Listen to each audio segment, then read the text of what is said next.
Hello again. Welcome to Week 3's recap for the Opus Magnum Tournament 2020.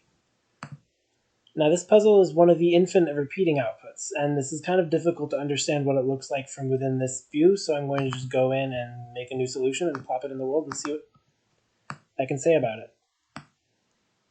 So the repeating unit here is 7 atoms. It's got two of the earth atoms, 3 of the water atoms, and 2 mores. The level also has a Vitae output, but because there are 2 mores per segments of the output and only 1 Vitae output, the Vitae will not be the limiting reagent by any means, the limiting product by any means. The goal for the Vitae was just so that you don't have to place a disposal glyph to be able to get rid of the excess outputs that are created when you use this glyph of animismus to create 1 Vitae to 1 mores. Now, there are some principles in mind when you're solving for an infinite puzzle, but there are some slight differences with how they are done in practice. The output condition, the completion condition for a solution which has an infinite output like this, is that every atom of this glyph here is covered properly, which means that you can exploit the regularity of it. You can make sure that you get something that covers this and then slide it to the right as you bond, make another one, slide it to the right as you bond, and you ultimately cover this probably very effectively and efficiently. But the main goal of this is not to make a product, or not to make the infinite product. The goal for completion of an infinite puzzle, better or for worse, is to make what covers this output glyph optimally. The end point here is not needed anymore. There was once a bug in the game that required you to make this bond, which required you to make something that went here regardless of what the output was. And in that case, this puzzle would want you to put a Vitae here, and that's disgusting, and I don't want to think about that. So fortunately, we are in a version of the game now where the output condition only requires up to the final atom. It does not require bonds past the final atom. But the process of making this output now has some considerations. The goals for this puzzle are cycles and instructions plus cost over 5. Cycles as a metric is very straightforward. You build as fast as you can. There are 2 inputs. It takes 9 atoms to create this because each mores takes 2 salt. And these are 5 atoms that can directly be pulled straight from the inputs. So this is 9 per part. 9 times 6 repeating units is 54 atoms required to make this whole output. So you need 54 cycles to grab enough of these to create the outputs. So 54 plus whatever the latency is for this. And we'll talk a bit about what the latency is when we get to the cycle solutions. But optimal cycles for this puzzle is 55. The instructions metric was extra interesting because this is not a standard way of solving any of the Opus Magnum puzzles. The instructions metric as it is in the confined space puzzles is interesting because you have only so much space to work with. But there's a post that got a lot of traction on the Opus Magnum subreddit where if you can build enough track, a long track loop, this is not nearly long enough, with an arm whose only action is grab, move, drop, and generally another move, can solve effectively every problem. I don't think there's been a case yet of a problem where this instruction set is not sufficient to solve a problem. So instructions on its own, if you have infinite space, is rather boring as a metric. It still is extremely interesting to solve the problems, but the optimal solution for any instructions is 4 or 3 in some cases. It's not some interesting problem of what does optimal look like. Optimal looks like you do 4 and you figure out how to make it work. So I added the extra condition of cost over 5 plus instructions. That way, one segment of track, which costs 5 gold, if you extend, it costs 5 gold per segment, it costs equivalent to 1 instruction per segment. So you're better off trying to find a balance where you're not adding lots and lots of track to support your 4 instruction solution. Instead, you find something with a modest number of instructions and a modest number of track, or a modest amount of cost. And some of the interesting solutions for that get into principles that I'll talk about when we get into the instructions portion. So for now, knowing that the goal is to build this output in the way that I've described previously, and to use Vitae effectively as a disposal because you will create more than enough before this completes. Let's look at some of the submissions for this puzzle. Starting off the cycles metric, we will look at a solution from Aberration. I believe the cycles one is this. So immediately we see one of the choices that can be made with an infinite product is to build the product backwards. If the goal is just to cover this glyph, it doesn't particularly matter whether you're building the repeating unit from right to left or from left to right. But we can see the aberration has an assembly of one repeating unit and then a long track to slide it over the output and then back one so that the bond can be made.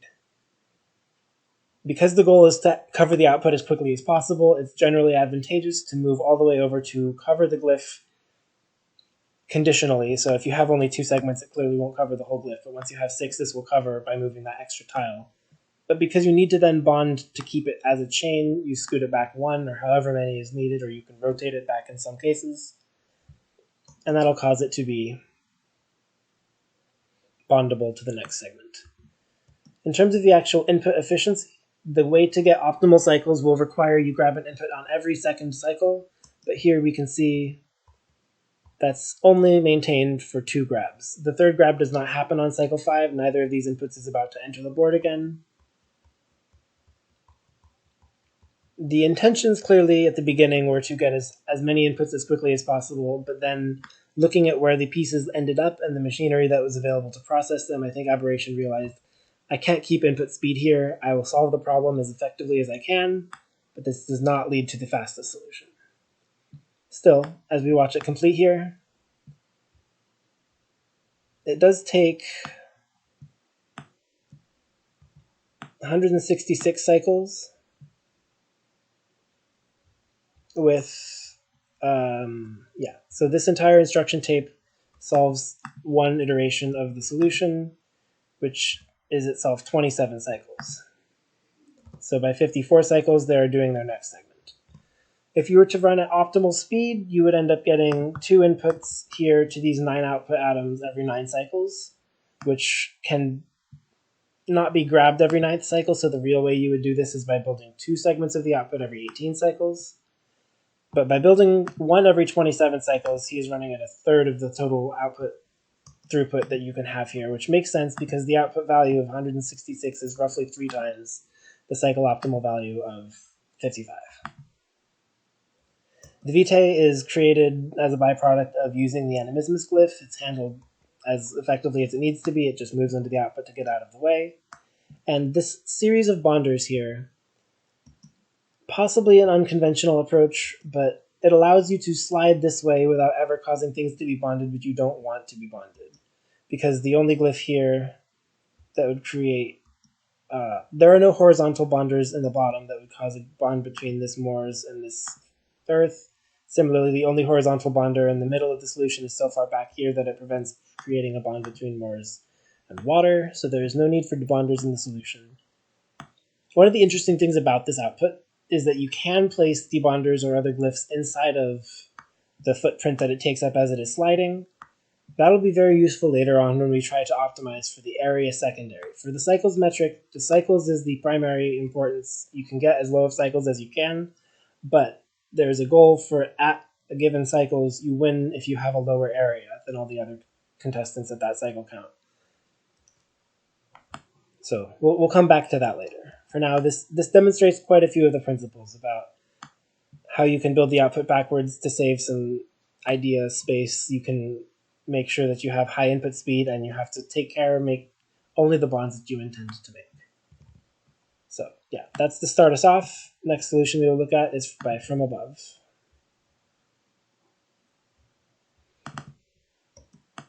From above solution has a little bit more movement of the section as it is being built, taking advantage of some of the regularity of this C-shaped earth, water, water. So it's built rather elegantly, which allows it to be built much more quickly.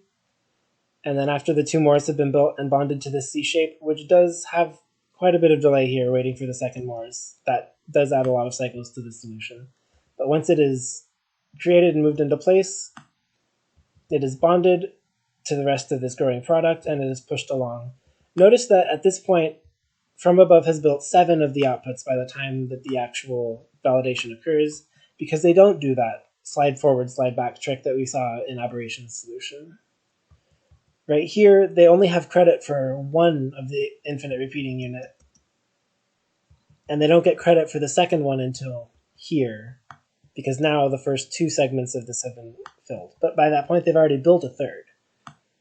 So to improve the latency of an infinite product, you can find a way to position this structure that is made of n repeating units such that it perfectly covers the first n segments of this output, such that when it's 6 of 6, you have completed the puzzle as quickly as possible without having to build a 7th or even an 8th. But From Above did not seem to either know that trick or want to use it. Oftentimes, using that trick will require swinging the infinite, which is terrible for an area secondary.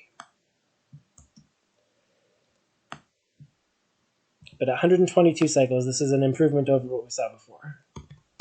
Up next, we have the solution from Ochre. Tracks LOL. Ochre also chooses to build the output backwards, but has quite a bit more machinery going here so that they're able to work in parallel better and get a better throughput per output. It seems that the instruction tape for Ochre's solution takes 12 cycles to build one repeating unit.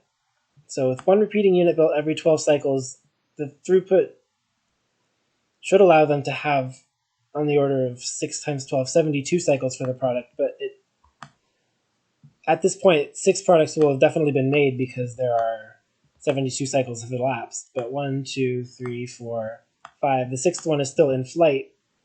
There's a lot of extra latency because of the position in which the output is formed. So it has to be spun around, moved over to the output, and then this extra validation goes too far. That's interesting. Perhaps at some point, the solution required that extra piece of track and that extra wiggle. But yeah, the validation point is here. So moving one further is a wasted bit of instructions and cost, but it doesn't change anything about the cycle count because it still validates as early as it could with this arrangement. There are probably rearrangements that get from this point to the bonded to the output chain and validated more quickly. There are also probably arrangements that get from here with another Moore's in flight to these two bonded together appropriately. You can see that this gets to this position and then it sort of blocks this, so it has to take another track step, taking an additional 2 cycles in order to get in position. So there's a lot of good ideas towards the start of the solution, and then it runs into the thing so many cycles attempts end up running into of, I have all these pieces, but they're on the wrong side of each other, or they're facing the wrong way, or I need to get things organized better, but I'm unwilling to redesign the solution with that in mind, so I'm just going to dig my grave and lie in it, effectively, which causes these ends of solutions that are optimized for cycles to have quite a bit of noodling around trying to fit everything where it is intended to go.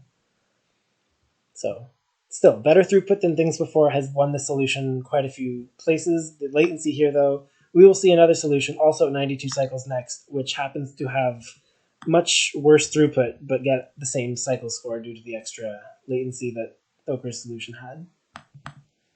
Flappy at 92 cycles takes 13 cycles per output. So I said much worse. It's not much worse. But that, on paper, puts them at a 6 cycle disadvantage to Ochre's solution, but they are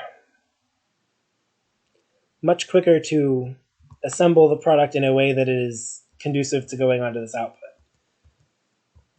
At this point, shortly after assembling this ring, it's all bonded together properly, and all that remains is to move it over the output glyph, which they have an extra arm to do that extra wiggle.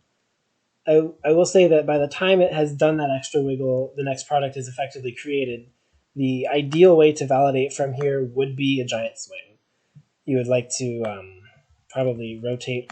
So you can't rotate all, but you can rotate all without the infinite in the game. And then when 15 does its job, instead of spinning, you can just have 15 be a longer arm that does something like...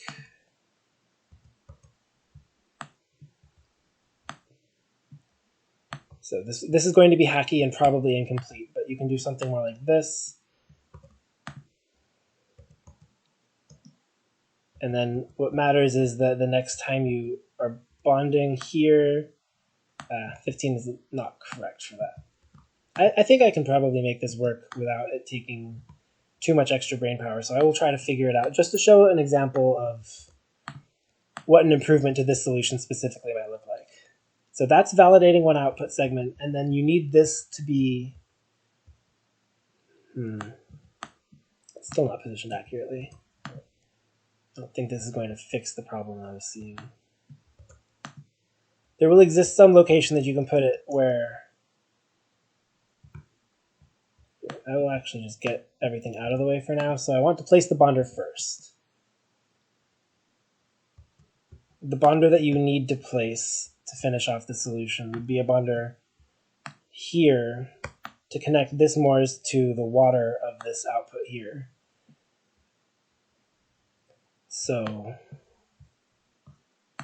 I guess 15 would validate and also have to slide to get out of the way of that bonder. 16 can go away now. But yeah, that would validate. And now your goal is to put this water on that tile pivoted once, which 15 can also handle. I believe this solves the problem. Yeah. So you want to validate the output as quickly as possible, and then you want to position it afterwards so that you can get the bond that it needs to make join to the rest of the repeating. So what was previously 92 cycles is now 88 cycles.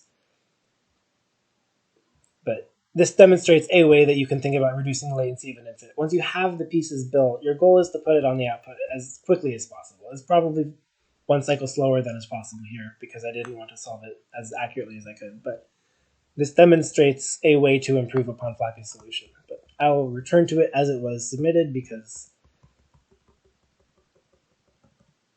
it's Flappy's effort, not mine. Good job, Flappy. All right, next up is Severe. I think is Severe. Yeah. Interesting. The jump from 92 to 63 cycles here. So there was a big gap between previous submissions and here. Now we are seeing people who have 1, 2, 10, 11, 12, 13, 14. This is every 18. So this track is 18 cycles long. I will assume that it is creating 2 outputs in that time. Yeah, the logic doesn't actually repeat until 2 of the repeating unit have been formed, and it tries to validate them as quickly as possible. So what makes this take 63 cycles if its optimal is lower, around 55? Well, it's waiting here for one more Morse to be bonded. That Morse takes a little time to get into position. But as we can see, ARM22 here is responsible for reorienting to make that bond. So similar to what we just showed about Flappy's solution.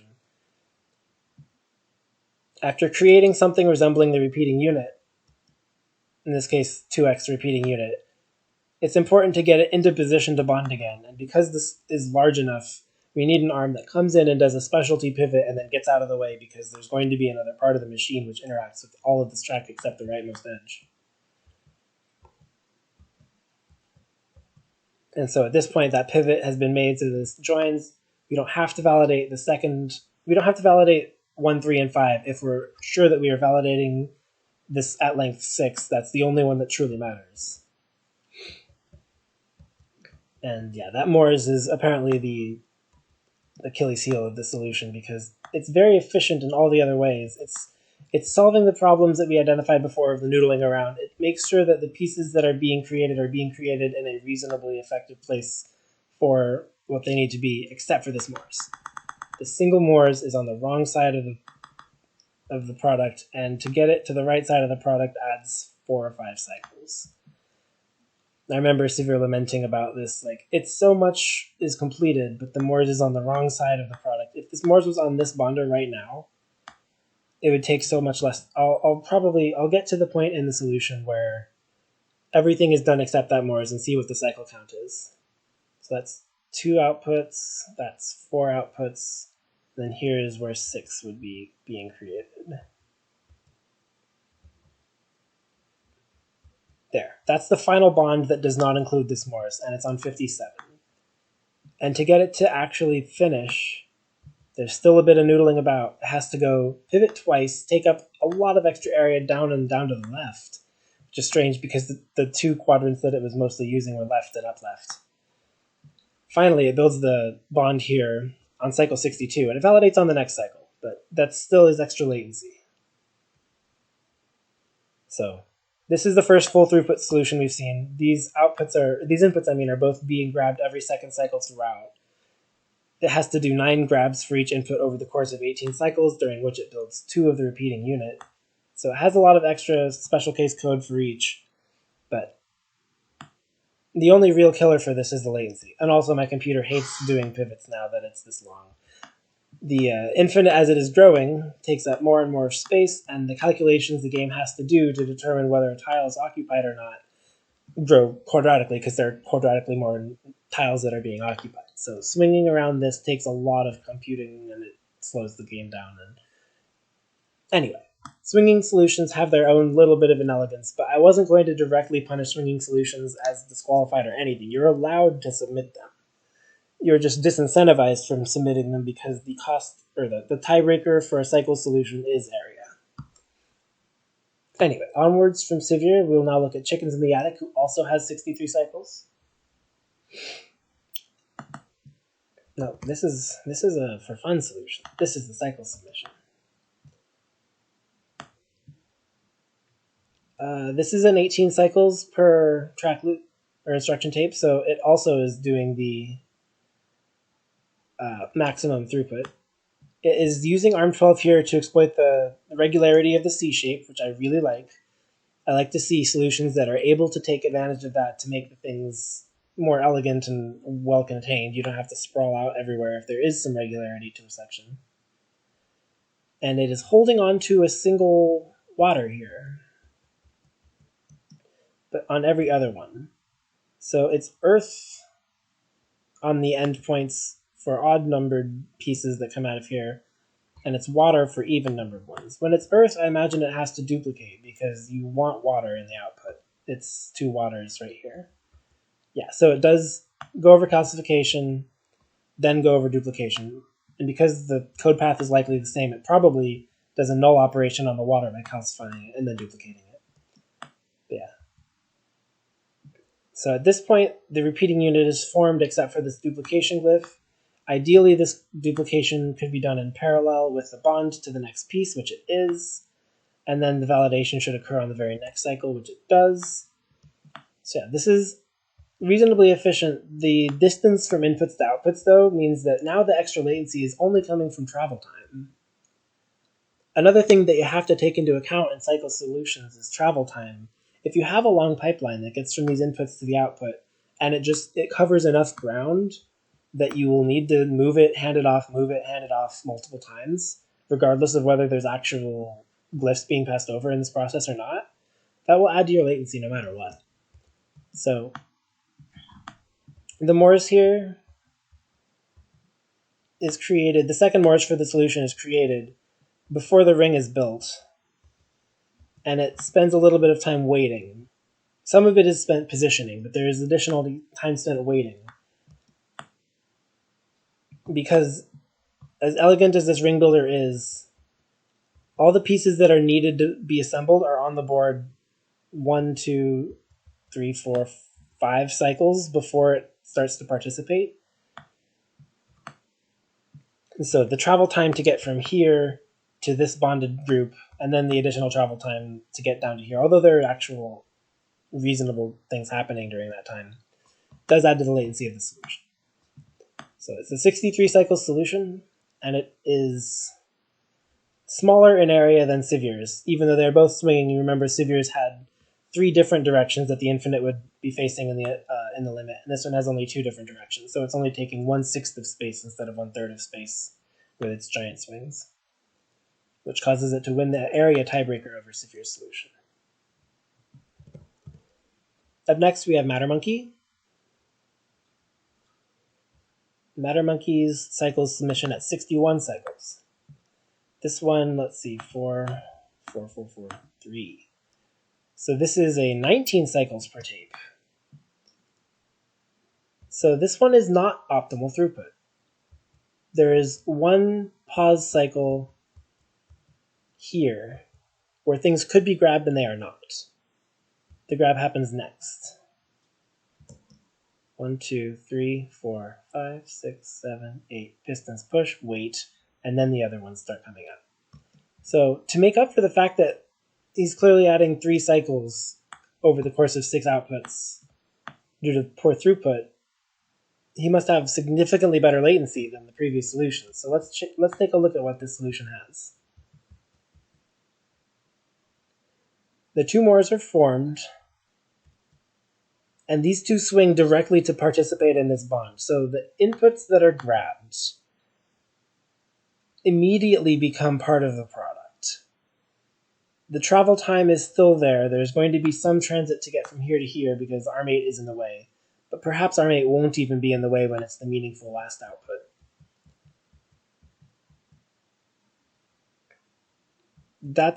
This is the last pair of atoms that are needed to validate the solution. We have to get ARM8 out of the way.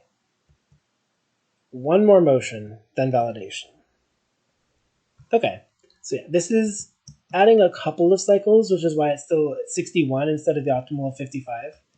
But it is significantly faster than the previous solutions on latency due to the last action of bonding these 2 into the output shape immediately straight from the input. There is not a single wasted cycle in organizing these because the input positions as they were placed on the board from the reagents tray are correctly organized for the purpose of creating this ring.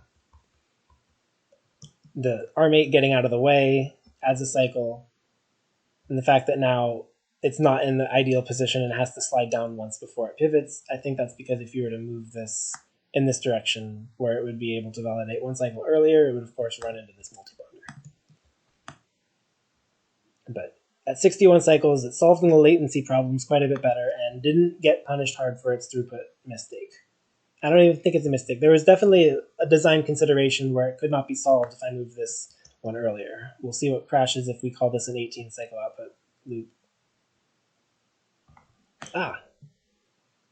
Okay, that makes sense, yes. If these are both length 2 swings to get from here onto the bonder and to get from here down to the animismus, the atom that is still sitting here will cause a collision. So 19 is made so that that movement up of this entire piece also causes it to not be in the way of these 2 salts, which need to be delivered to animismus to start the next pipeline. Okay, so Mattermonkey at 61 cycles is better than what we've seen so far. Now we move on to RP0, who found 60. Or as he calls it, highly composite, 60 being a highly composite number. Now here we see quite a bit more travel time to get from inputs to reasonably bonded positions, so this one does not have the same latency elegance, but you can read this 16 cycles here and then an extra 2 for the output. This is 18 cycles per loop, so it is highly parallel. It's making things at maximum throughput. These inputs are always being used. I guess a tip for people who are seeing, like, I say it's maximum throughput because I see there be 18 cycles. I know that there is a regularity to every solution that will be creating every solution. I know that there is a regularity to looping solutions, creating some amount of output in some amount of fixed time. Because there is 9 inputs required to build 1 segment, in this case 18 inputs required to build 2 segments, there are 2 input atoms, so that there are 9 grabs apiece required to build 2 segments, which I assume is the fundamental unit of regularity for these solutions. And you can grab an input every second cycle. We end up seeing 18 divided by 2 inputs times 2 cycles per input divided by 2 pieces per product. You're building a product every 9, and your solution should be regularly every 18. If the tape length here is 18, it doesn't really matter how long your pipeline is. I will be confident that it's maximum throughput. And I can validate that by watching to see the inputs are being grabbed every second cycle until the tape loops, in which case there's no reason to keep watching because it's doing the same thing it did before. Anyway, that I hope clears up some of why I'm saying things are max throughput with so little effort gone into computing actual throughput here. This puzzle is an input speed problem. There's no curious pure ejection weirdness like there was in week 2. Maximum throughput is just, are you grabbing things as fast as possible? And I'm assuming you're using them well. So we see at the beginning that there is the first pair of inputs is sent right to duplication. They both sit here as water so that they can each one solve the ratio problem one at a time. So you take this first pair of inputs, you hold 2 water in what is effectively a storage cell. I do like this approach, it's the one I used as well. You make this storage cell, and then you have every other input go to making 8 of the 9 output pieces. So that's a earth, water ring, and 2 mores. It allows a very even distribution of what you're doing. 2 inputs go to the mores, 2 inputs go to the earth water, 2 inputs go to the mores, 2 inputs go to the earth water, and that's exactly what we see here. Right to the mores, right to the earth water, right to the mores, right to the earth water. That leaves it balanced, and the storage piece here helps fill in the missing water that sits here and joins them all together. So these 4 were made, these 2 are made from 4 atoms.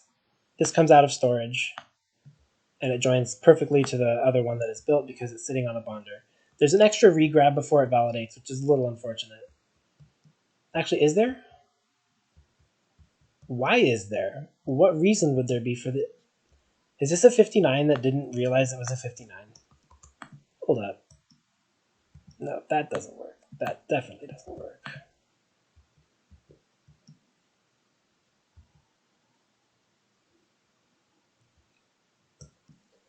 I think I might have just made the solution a 59. Sorry, RP0. Yeah, that's 59 cycles.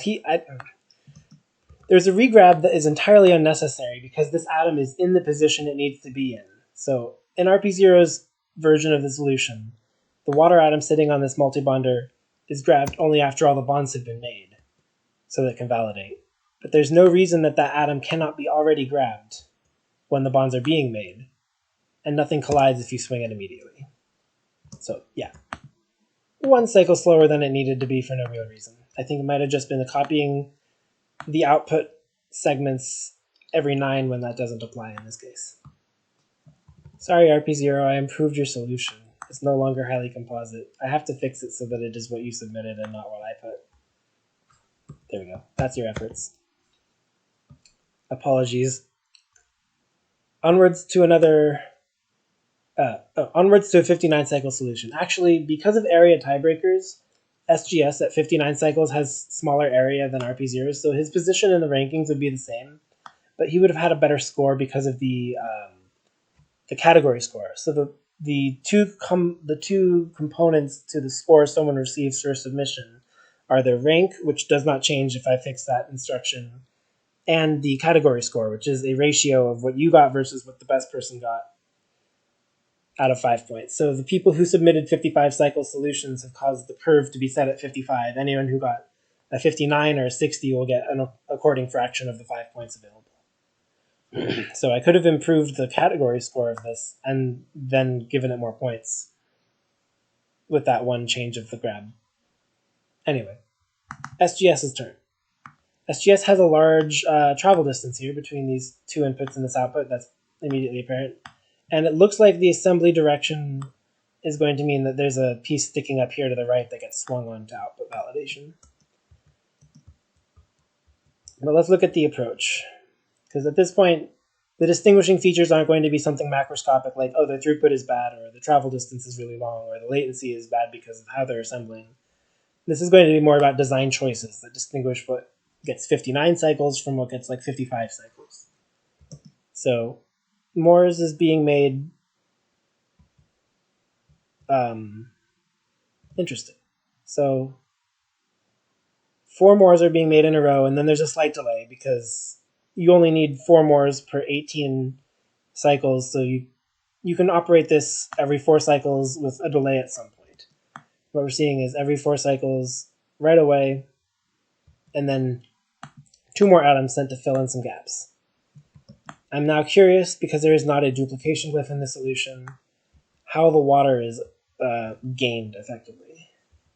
So there's an earth that gets set aside here.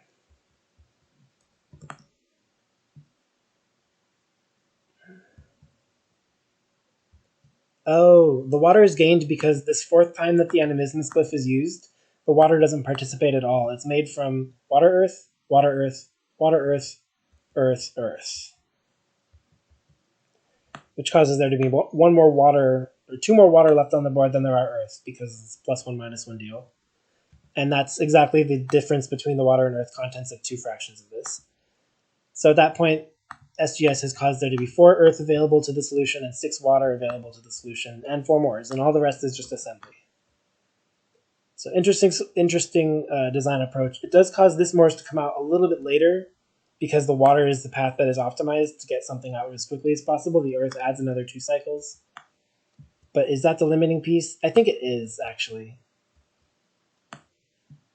Well, although the bonding order is also non-ideal, because the mores has 2 bonds to make. The final mores is this piece of the output, and there's a bond to make to the left and a bond to make to the below. And so the ideal position is to place it in the middle of a multi-bonder like this, which it happens to do, but that's not the final piece anymore, because while the multi-bonder was being prepared with this mores in the bottom piece, it's not actually bonded to the rest of the growing chain. My thought would be to improve the solution, create the bond between this mores and the growing chain before. So right here, this mores and this water have a lot of time to bond. You could go up and down, just get 14 out of the way for a second, such that at this point the solution is complete, and then it can validate. It's also the fact that the path from the mores to the center of the multi-bonder is a 2-cycle path. It has to swing 3, slide 1. A design arrangement that places this mores and this multi-bonder at exactly 1 cycle's distance, which is any swing of length 3, 2, 1, or slide, would save another cycle from the solution's latency. Because as I'm looking at it, the limiting piece is clearly that extra mores, that last mores, which is being made using 2 earth, which costs it 2 cycles. It has a 2-cycle path to here, which costs it 1 more cycle. And this isn't ready by the time it's bonded, which costs it 1 more cycle. So I'm seeing 4 lost cycles, which is consistent with this being a 59 instead of a 55. But not to be totally critical. I have a strong eye for cycles, because it is what I have done most in this game. So I'm hoping that the contestants who watch this will see me saying things about their solutions and learn from them, and not just feel like, oh man, Biggie's such a hard ass. He knows what I'm doing wrong, and he can tell it in so few words. It's supposed to be helping you improve. I don't know how effective it will necessarily be, because I'm in eyes for mistakes mode right now instead of encouraging coach mode. But at 59 cycles, this is the 12th place submission. Up next, we have Tweedledee. Tweedledee was able to make a 58 cycle solution. So anything below 60, by the way, has to have at least better than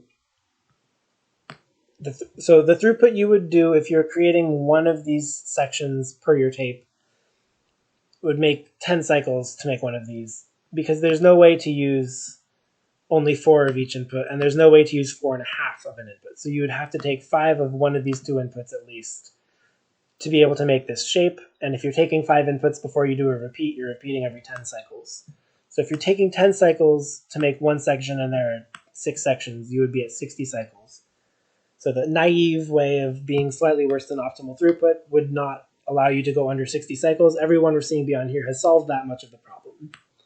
They have either optimal throughput, or as we saw with Mattermonkey, 19 per 2, which is non-optimal, but it's better than 10 per 1. Anyway, this is Tweedledee's solution. It's assembled. Okay, that's nice. The first output doesn't come in a particularly useful way. It's not validating as quickly as possible when it is 3. It's still bothering to validate, which is kind of interesting to me. The only validation of the output that matters is by placing all 6 over this output. And so if you just do it on 2, 4, and 6, you get 6, which is the important bit. If you do it on 1, 2, 3, 4, 5, 6, but 1, 3, and 5 are slower, it doesn't punish your solution, but it is more work than only doing it on 2, 4, 6. But regardless, when this has been created, it can't get to the output in a single cycle. The only way to do that would have an arm right here. An arm with its base right here rotating would move this to the output. But that's not worth it anyway because this hasn't been bonded yet. So the piston 15 extends it to bond that to the water. And at that point, now the center of rotation, or no, it's not piston 15 extending, it's arm 14 moving. Either one seems like it could have been eligible. Either way, by moving this piece up held by the water, now the center of rotation for moving this onto the output is the held water, which is perfect so that you can pivot it and validate in a single cycle. So the Morse here comes into position. Everything is ready except the second Morse, which is... So one unfortunate piece of this solution is that the final piece that limits this to the current cycle count is the Morse, which has 2 bonds in it that do not work with the center of a multibonder. You need 2 steps to bond this Morse to both this Morse and this water. Choosing that to be the last piece of your solution does slow it down slightly. But the path from where it is created to the multibonder is as minimal as can be. This takes only a single cycle to bond it, and then the next cycle is spent doing the second bond. And then the next cycle is spent validating. So, knowing that Morse is the limiting piece for the solution, let's understand why it is 58 cycles.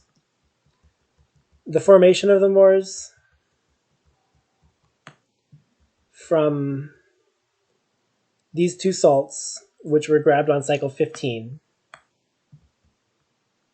can happen at earliest cycle 18, which means it's grabbed on 19. And that's fine. If a Morse was grabbed on cycle 19 and has 2 bonding steps, it can validate on 22. Because the validation can't be a cycle it spends bonding. 22 plus 18 for each new pair is 22 plus 18 plus 18 is 58 cycles, so that's exactly valid. 4, 5, 6, 7, 8. So this pair of salts is the 8th grab, meaning that there's a pair of elements that can be grabbed afterwards that have a shorter latency and do not limit the solution. In fact, though, the pair of elements that are grabbed on 17, they bond. The travel time here perfectly matches the time it takes to put the Morse in the multibonder. So Tweedledee seems to be limited by 2 processes at once. One of the processes being the Morse that come from the 8th pair of inputs, one of which is the elements that come from the 9th pair of inputs. But the fact that the Morse chosen is this one adds 1 extra cycle versus what could be, because if the Morse here was the final output, that one bonds quicker. The extra cycle taken to finish the bond between this and this causes it to be a 58.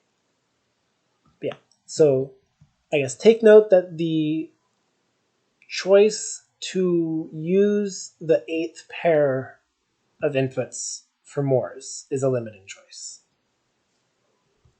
And more generally, because solutions we see after this might not be choosing to build a pair at a time, but it might be building the entire 6. The 8th pair of Morse is equivalent to the 17th and the 26th pair of inputs. The 26th pair is grabbed on cycle 53. No, 51. The 26th pair is grabbed on cycle 51. The 27th pair is the final pair grabbed on cycle 53. What you choose to use those inputs for will determine how fast your solution is able to complete. And we will see that coming up, more so with solutions coming up next. Also, this one does swing the output and takes 462 area. We'll see a 58 now by Brother Mojo, which does not swing the output, and so it is clearly a winner on the area tiebreaker.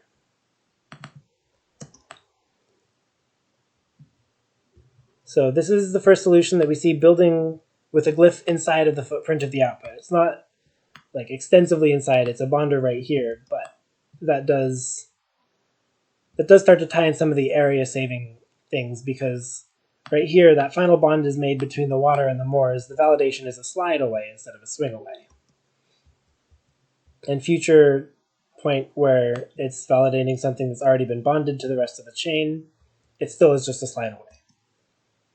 So it dips 2 below the output glyph,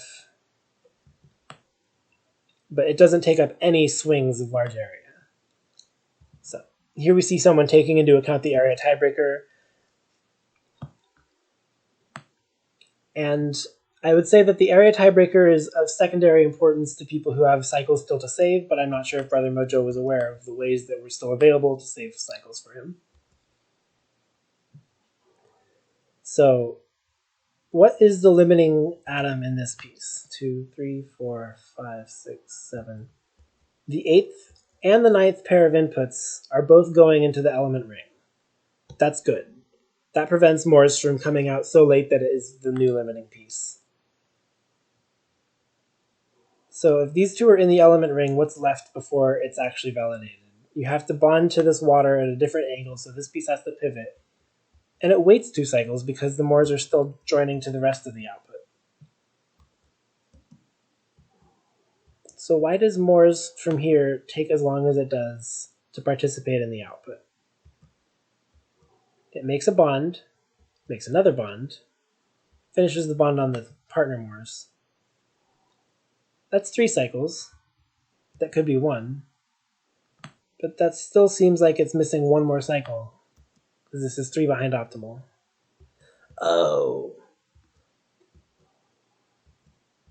These 2 salts take 2 cycles to land on the animismus glyph because they're being moved by sliding.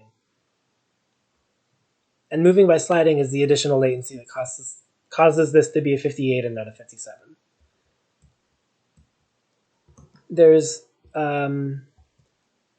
it possibly would be an advantage to use the sliding for the first Moors because it isn't the limiting one, and use the swing for the second Moors, but that'll probably cause a collision if implemented naively. But yes, the path to get from these elemental inputs that are grabbed on the 7th pair and accordingly the 16th and the 25th is 1 cycle slower than it could be due to the slide here. And then the Moors taking as many steps as it does to participate in the output is a kind of sneaky way that this solution loses cycles. But it's at 58 cycles, so I'm saying loses cycles as a hypercritical, I'm a very good cycles optimizer approach here. This is still an extremely good solution, and coming up with these sort of solutions in 10 days, given the amount of experience some of these competitors have, is very, very good to see. And I appreciate all the solutions, even if I'm being critical of them. I want to reemphasize. Anyway, next up we have Rolomny. Rolomny had a 57 cycle solution. And yeah, we're into the realm of people who are hard coding all the way to the end. Plenty of glyphs living inside the output here. It's surprising to me to see this one at only 57. Also, it's 175 area, which means it is not causing a giant rotation of the output. Interestingly, it's only bonding them way down here for the first few that's building. There's definitely some regularity being exploited. You see that these pieces are following the same path for the first 4 and maybe even for the 5th. The 5th doesn't have a salt here, so the 5th is already taking advantage of some of the prep work done by the rest of the solution. The 6th is going to be the most interesting one because after you've built the 6th, you have to put it all together and validate. So what does it look like? This is going to be on cycle 53, the final pair of inputs grabbed. What do? They immediately bond into a ring. That ring is still 2 cycles away from the output, so that it can't be just 2 cycles though, because that would be 1 more than optimal. I think the problem being that this pair of Moors here isn't yet bonded. So this ring is made, but it holds still for a cycle. Yeah, that's exactly what happens. The Moors hold still for a second while everything else joins in. Now the output is completed. But this was sitting here with no actions for one cycle, which costed a cycle versus what could have been. And it still has 2 steps to do to get to output. So as I see this, this is designed with one of the key tenets of cycle optimal solution in mind. The last 2 pieces are water earth pair, and in fact I think the last 4 pieces are a water earth pair, because the pair that is grabbed on 51 is also extremely important to the solution. Yeah, so the pair grabbed on 49 is coming to be a Morse. Pair grabbed on 51 and on 53 both get to be part of element pair, which has so much lower latency. But it's not enough. It's enough lower latency than the Morse that the Morse is now limiting. And the problem lives in the fact that Morse is created as a bonded pair. So the first bond is made to its bonded pair partner, and the second bond is made to the structure as a whole, instead of being able to join everything in at once. So that decision costs 1 cycle, the Morse as a bonded pair. And the second thing that costs 1 cycle is the fact that you're not one push away from putting this over the output, you're 2. So once you've completed the entire output, there's still 2 pushes to do when it should only be 1 in a perfect solution. But regardless, 57 cycles without causing any enormous swings. And, well, there is an enormous swing after everything's completed, but that doesn't add to the area of the solution. Verlamni has done a 57, and that's good enough for 9th place. Mr. Puzzle has a 56.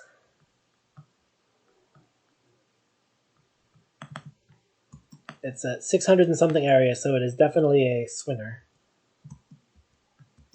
No innuendo there, just like it's swinging the output.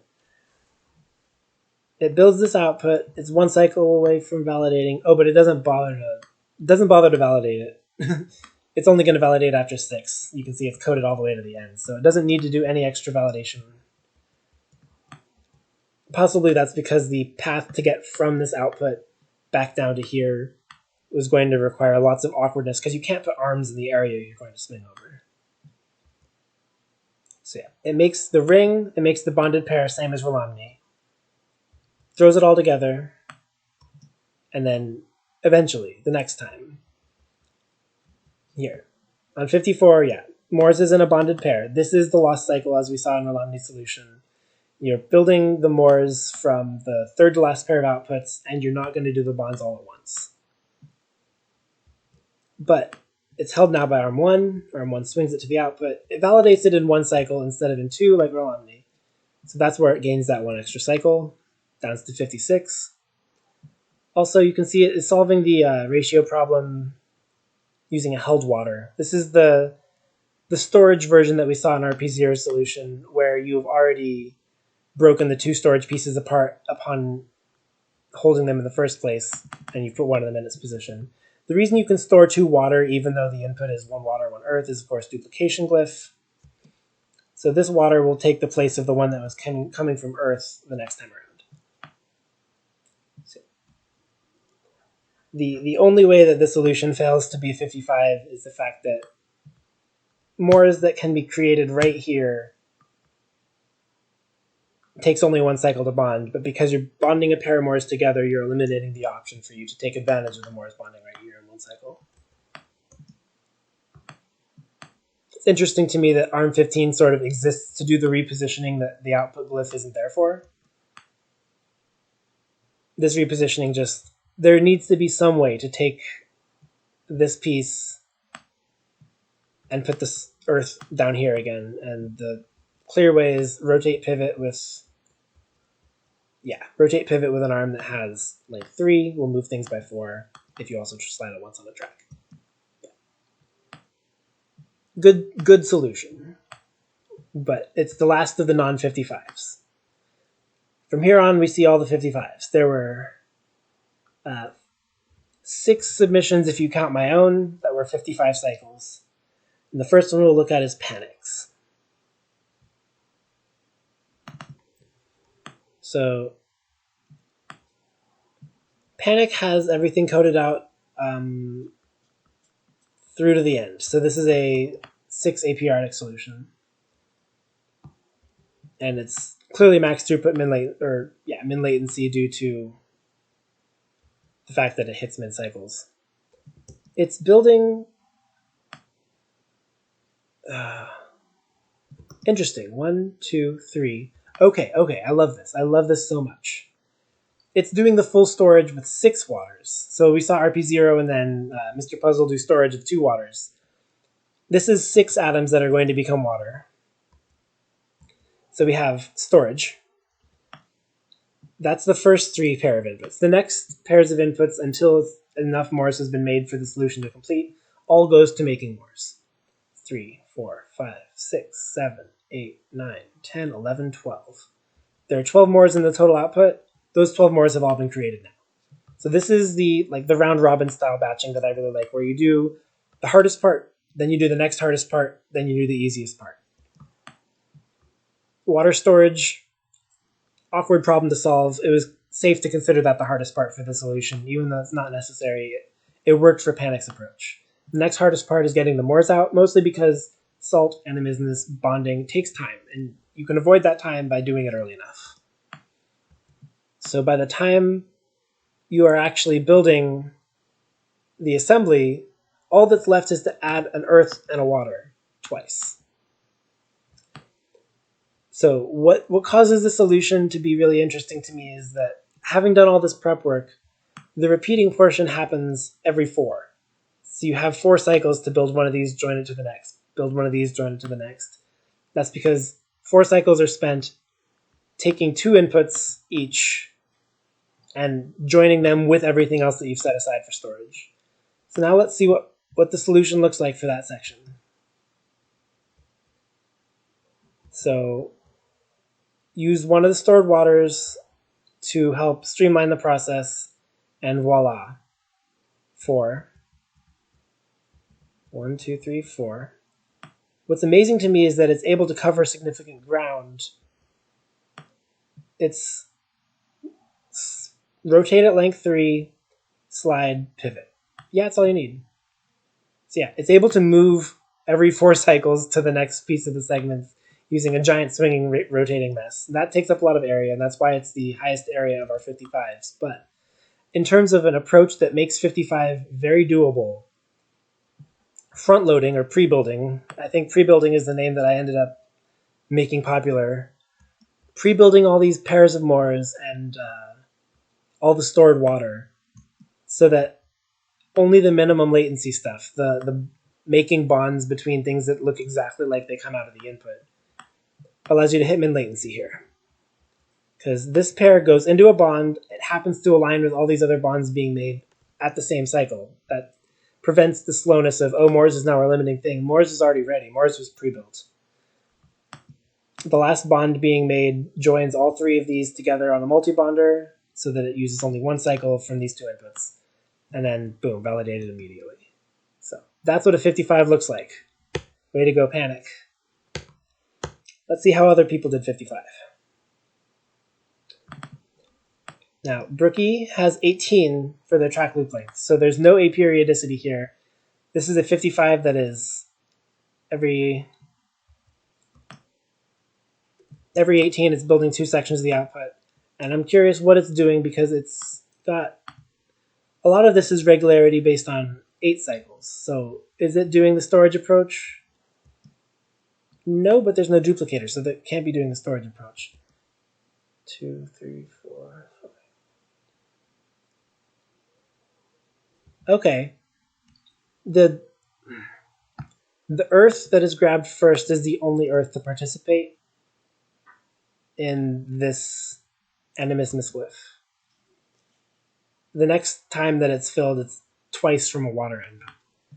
This animismus is fed exclusively by earth.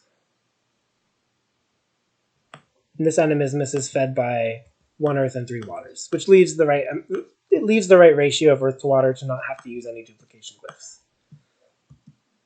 But then I'm similarly very interested to see how they hit 55. It's exactly what I was saying with the previous solutions that are 56. The path from this animismus glyph into the center of a multibonder for that last Morse is perfect. And it happens to align ideally with Earth and water also landing in a multibonder to join them all together on the same cycle. This was my idea for this puzzle, given that you are okay with swinging the output. It's not possible to put this in the center of a multibonder right before the output is made, and then also put it on the output the following cycle. Because there's not a position to put the multibonder here where it won't require a swing to move from center to this or any of the repeating units positions. So this was my ideal plan for a swinging 55. The swinging 55 will match the latencies of creating this Morse optimally from the inputs and smacking it into the middle of a multibonder, at the same time that you find some minimum latency path to put Earth and water on this multibonder, and then validating on the following cycle. So Brookie found basically the same idea that I had in mind for the solution, how to get 55 without lots of pain. And wonderfully, it takes 18 instructions per ARM instead of needing to code it aperiodically all the way to the end. So yeah, this was the pain-free 55 that I dreamed up. Fiondir also has a 55. Also, I would describe as a pain-free 55. It has 18 cycles and it has no duplication. Interestingly, it has only a single glyph of animismus. So it's pumping it every 4, because it kind of has to. And the path directly into the middle of the multibonder for all the Morse helps keep it at the minimum possible cycles. It only really matters on this Morse. If this Morse is able to go into the multibonder while these two inputs that are grabbed on cycle 53 join into this ring, then all the minimum latency processes happen at once. They happen in the correct order, in the correct place for this validation on the following cycle. Yeah. And it's very cool that, even though area is mostly dominated by the swing, the smaller area optimizations of using pistons instead of arms on track to get things to be a single tile away shows that this was re-optimized for area after an initial approach, or maybe from the beginning. But yeah, Fiondir's solution is another one of the pain-free swinging 55s that does the minimum latency for both this, and the Morse that is created from the 2 before last grab here. What is important to keep in mind when designing a solution that has multiple limiting processes is none of the non-limiting processes are allowed to become limiting. If a non-limiting process, which is the second to last pair of water-earth, isn't able to become part of the output in time, you still will fail to hit your goal. So here we see that the way that is prevented is bonding them right here, sliding them up to be part of that, and then a pivot. That pivot saves the solution from it matters on this one. So there's a water already in position. This pair is bonded. This is the, in theory, non-limiting pair. And it achieves this non-limiting status by move up, pivot. And that's enough. It doesn't need to be anything better than that. It just needs to not get in the way of the 3 limiting atoms, this Morse, and the 2 final inputs that are grabbed. As long as that is achieved, 55 is done. And this is slightly smaller than the previous swinging solution, maybe just because of this smartness, but I think it's more likely due to the use of only a single animismus glyph. It's able to stay a little bit more compact. Beats Brookie's solution by 13 area. Up next, we get to see mine. I call it min cycles bad area. It is an aperiodic solution, but it is mostly doing the exact same things as we saw with Brookie's solution. It's got 2 glyphs of animismus. It has the same pivot approach that Fiondir did to get this ring, and it, most importantly, smacks this right into the middle of the multibonder. How does it beat the previous solutions on area? Well, this is a gross, disgusting way of improving area if you still intend to swing. And that is to put your swing as close to the center of the large thing as possible. Because if you're swinging with radius r, you take r squared, roughly. It's proportional to r squared. If you swing from the middle, you have 2 segments of radius r over 2. If you square r over 2, it's r squared over 4, so it takes significantly less. Even though there are two different wedges being swung out, each one is approximately a quarter as much extra area as one giant swing. So yeah, I designed my solution with the idea of, once I've put this final Morse into the multibonder, I can swing it from here. Swinging it from here takes up less area. So this is only 294 instead of 300 and something. But it is still a gross swingy solution. Brookie had also mentioned that they wanted to have the same approach to theirs, a pivot from the middle, but they had arms that would get in the way. So I had designed mine such that that swing could be possible. It still isn't solving the most exciting problems of the puzzle, though. How do you hit 55 without swinging? And the reason that this is not the final solution we're looking at, I thought I did a pretty good job. I did the cheater swing, but I knew that it was in principle possible to make a 55 without swinging, and two people achieved that. First, we'll look at Jinyu. So when you're doing a 55 without swinging, the design ideas are slightly more uncomfortable because the Morse coming from the third to last pair of inputs isn't good enough. So you need the Morse to come from the fourth to last or earlier, which means you need to have plans for 6 atoms that are not Morse instead of for 4. But we saw Jinyu, or what we saw Fyendir, Brookie, and myself all do, we had plans for these 4 atoms. And we synced them with this Morse landing in the middle of a multibonder. That gets you 55. It's impossible to get that without swinging, but if you have plans for 4 atoms and 1 Morse, you're fine. To get it without swinging at all, you have to have plans for 6 atoms, which means you need to be reaching into the next piece of repeating unit. I thought that was too hard. I didn't want to try it with my validation solve. So I was extremely excited to see submissions coming in that were doing that. 3, 4, 5, 6, 7, 8, 9, 10, 11. Where's the other animismus? Ah, yes. Okay, so there's 10 uses of this animismus and 2 uses of this animismus, but they're front-loaded. So this does the similar sort of pre-building tactic that we saw from Panic, but with the design goal of being able to make this without swinging. So now, what is being done to the actual elements? Well, you see that there's some water storage already. So similar to Panic as well, there's some water that is being held to prevent a difficulty in the ratio of earth to water in the non-Morse part of the solution.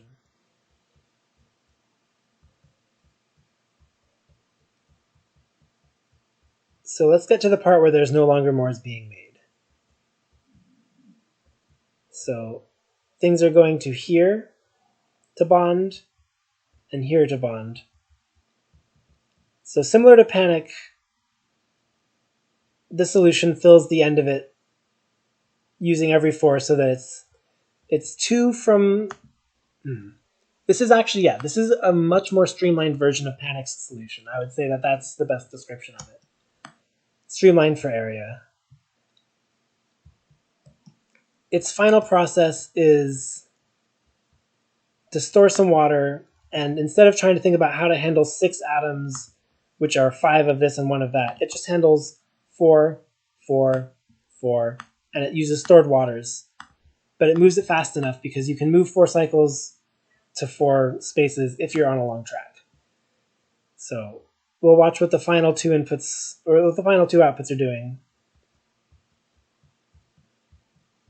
There. So at this point, everything is sliding on track, getting out of the way, and there's one glorious pivot right here. And I guess the slide onto output. So yeah, it's using the same approach as Panic, which pre-builds a ton of Morse up front and a few held waters, and then it's running an every 4 cycle approach to building the elemental sections of this, which is just barely in reach without swinging because you can move from one base to the next base with only slides in 4 cycles. But because the assembly direction, like the assembly orientation of this, would cause a bond to be formed, which we don't want formed. Eventually so the first time the bond is formed and they just kind of debond it and they don't care. But once it comes time for the multiple limiting monomers being one section of this, they're all forced to be carried at an angle.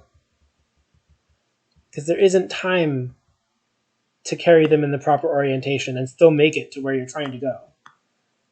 So these are all carried to their destination at an angle so that they all pivot together on the last cycle. And it solves the problem in 55 without swinging. So that's extremely good. It's 164 area at optimal cycles by doing a pre-building approach with some stored water and an every 4 finisher.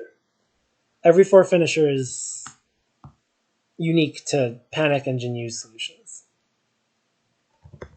The winner, Pentapig,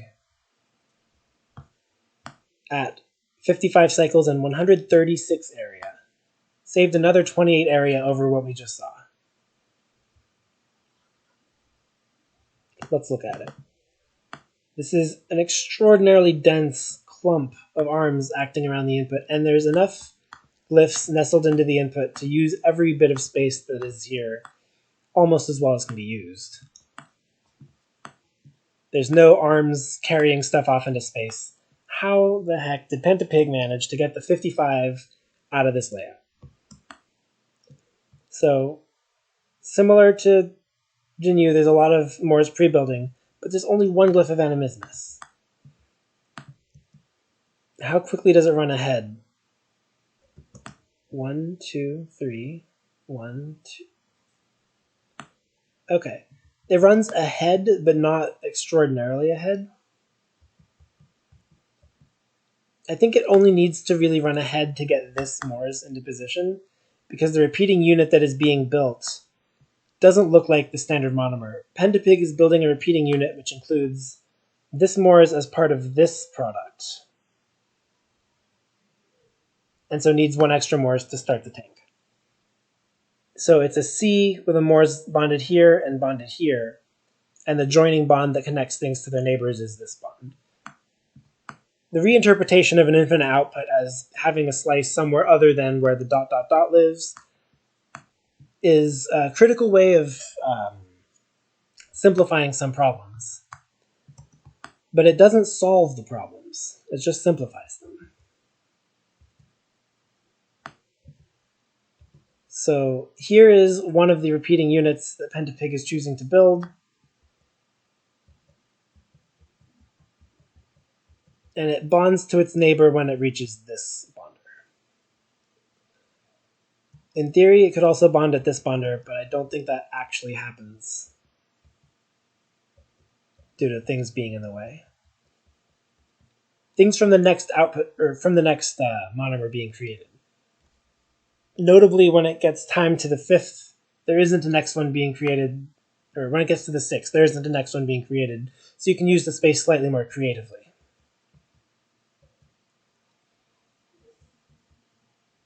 And here, this bonder is going to be used in the way that I had seen it set up to be. So most of the times the repeating units are joined here. But with nothing else in the way for this last output, it can be joined here instead. And that's fine because it's 2 cycles away from the output on 53. These 2 have just been grabbed. They get to join on 54 and bond on 55. Let's look at what happens out in space. Because, yeah, we saw Jinyu's had some ups and downs. It lived a little bit outside of the glyph. Pentapig not only won the area tiebreaker, but he made the only solution at 55 cycles to employ purely horizontal rotation. This could run forever using an intermediate part of this. This could build something of arbitrary length and never leave this 3-high section. So there is a repeating section to the solution. It's not wholly aperiodic. It's not wholly aperiodic in the way that Jinyu's was. The repeating section builds this shape There's only a couple of stored mores that it needs to stay ahead in order to keep up with that final aperiodicity.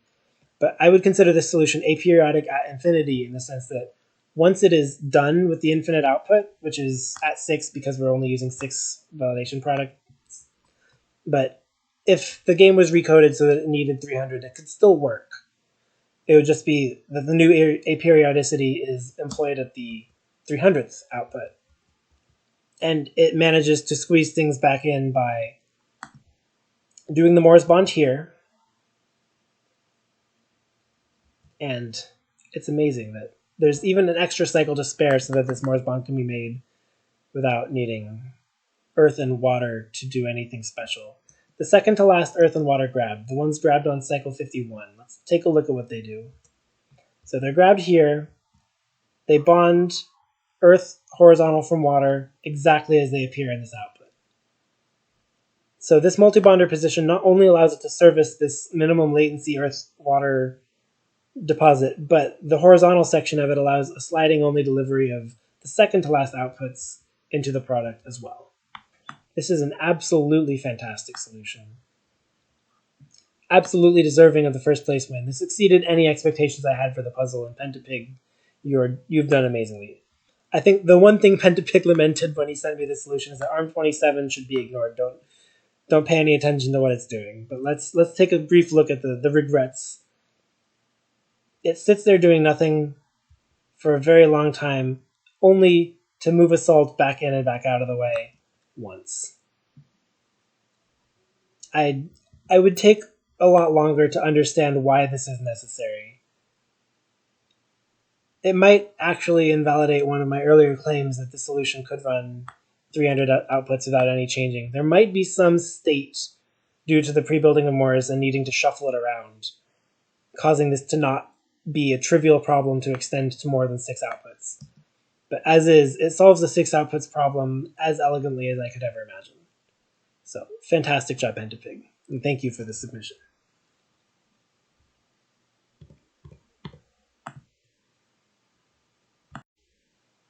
The second category, the instructions plus cost over 5, has a lot of interesting techniques that were employed, and the solution space was enormous because people could be trying to do a minimum cost solution and just minimize instructions. That wasn't actually anyone's approach, but it's the direction some people pushed it, maybe to a fault. Or they could be trying to do a minimum instructions approach, which has a very unique flavor to it. Attempting to hit minimum instructions on a puzzle will usually involve doing the same thing several times before it actually has the effect that you want. But that is entirely fine because the instructions that you take to do the thing are the only ones that count. Let's start out by looking at Flappy's instruction solution.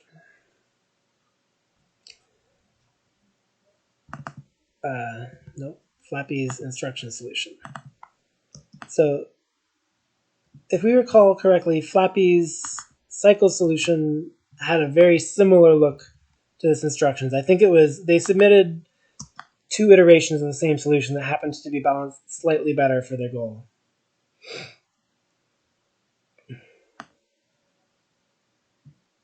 They took away the wiggle on the bottom here that went to the right and the left to save a couple of instructions.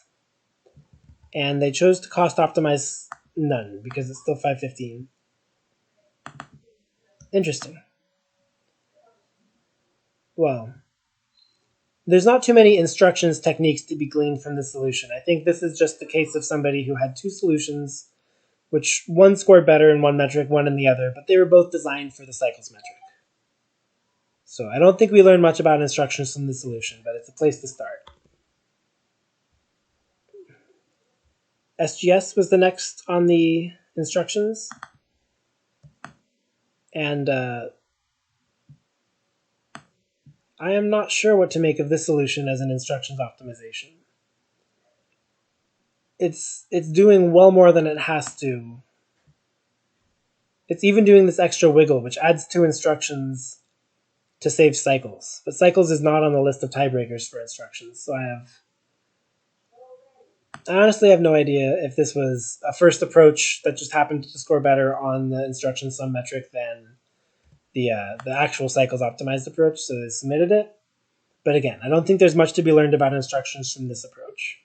Regardless, it scores points. Thank you for the submission. Ochre submitted an instruction solution.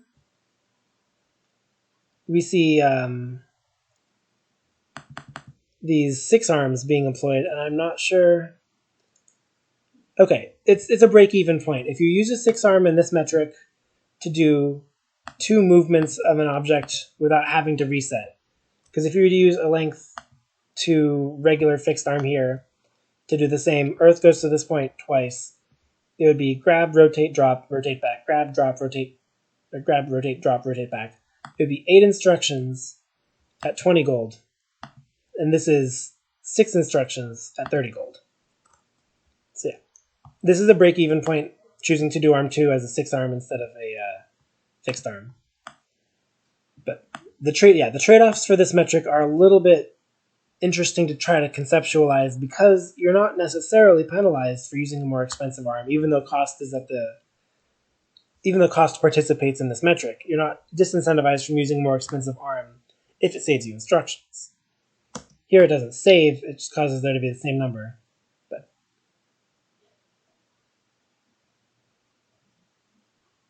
we see the opposite choice being made with arm 7, which could also have been, with no changes, a 6 arm, added 10 gold, removed 2 instructions, because these C instructions, even though they place one thing, the drop, rotate back is counted as 2 instructions. C and V both turn into whatever they look like when you press tab or when you press play in the instructions count. And I'm not just looking at this and guessing what instructions mean. There's an actual definition of instructions that's stored in the solution binary. There's a decompiler online that you can drop it into, and it'll show you what the instruction count is for a solution based on what the game is counting. And it's in the same way that the instructions are counted for the production puzzles. So every instruction placed will be 1 instruction. Every instruction that is a macro, like C or V, will be as many as it expands to in terms of the real instructions, the first 10. X does not count as an instruction, for what it's worth. You can place the X pseudo instruction in a command, and it only acts to make the solution take slightly longer to repeat. That's its goal. It doesn't count as an instruction. Anyway, so this is a solution which is not optimized in a direct way for instructions. It is just a solution that attempts to be about as simple as possible and still solve the problem, with the exception of this giant walking track that I have no idea why it exists. Arm 9 here adds so many instructions to do nothing useful. Like, why? I'm tempted to do the same sort of thing I did to Flappy's solution earlier. Of, okay, this is making one egregious error that I can fix here now. Now, I imagine if the repeating unit sat here, there would be a collision. But it wouldn't be if it sat here. So let's just fix that, shall we? It's 2 advances on the track, and it should solve the problem.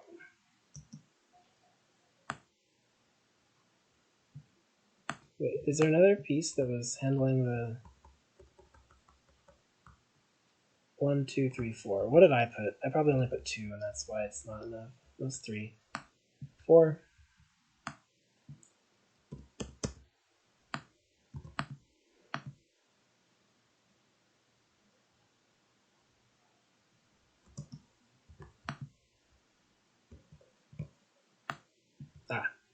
There's another use of track. So regardless, there is a way to improve this slightly. That long walk up here was unnecessary. Yeah, there we go. The same solution validity. Removing a handful of the instructions. So I'm not sure exactly where the optimization was directed in this approach. This, again, might have been just somebody submitted 2 solutions, one of which happened to have a better instruction sum, so they picked that one for the category. But yeah, this giant walk up the track is achieving nothing. So it can be improved slightly. But anyway, That was Oker's submission. It was 184 instructions, but there's much better to be seen. Let's go on. Aberration has instructions. So we looked at aberration cycle submission, had all these bonders, built the input backwards. Aberration's instruction submission is the same idea of a solution, just with slightly lower cost. And without an instruction being, without the instructions count being visible in this and not willing to count however many there are in this grid, I won't be able to tell you why it saves instruction sum over the previous one. I can look at my spreadsheet. This has 108 instructions versus their cycle submission, which had 100. Nope, I didn't count the instructions for the cycle, so I can't tell you. Anyway, this does slightly better than their cycle submission, but again, it was created as a variant of a cycle solve that didn't have worse instruction count and it was submitted to that metric. I would like to keep moving until we find one that has an actual instructions-oriented approach. This is Sevier's solution.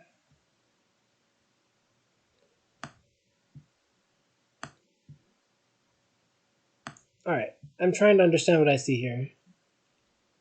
Okay, the solution has a principle going on that is relevant to instructions optimization, so it's a good one to start talking about this. Notice, ARM11 is the most visible instance of this. Not every time that ARM11 acts is it doing anything. In fact, it moves the product on this time, but even after it started doing things, it has another iteration of the same tape loop where it isn't doing anything. That means that what Sevier's instructions that he have put here actually solve is the square root, I would call, of this monomer. Something that you have to do twice. You have to compound it onto itself to get this monomer out. How is that achieved? So the conditional logic in Opus Magnum is mostly of the form, is there a thing where I'm grabbing? There are some other conditional logics, but is there a thing where I'm grabbing is the big one. So ARM4 here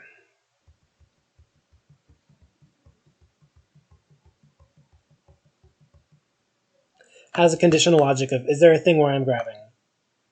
And there isn't the second time. So the first time, this water is not stolen from it, effectively. The second time, the water is stolen from it by a bonder.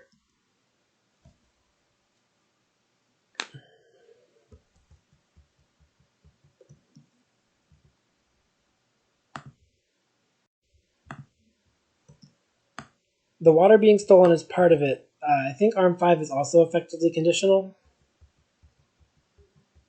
Yes, it's conditional in that it does another grab here, but ARM6, the second time around, will be able to have stolen it.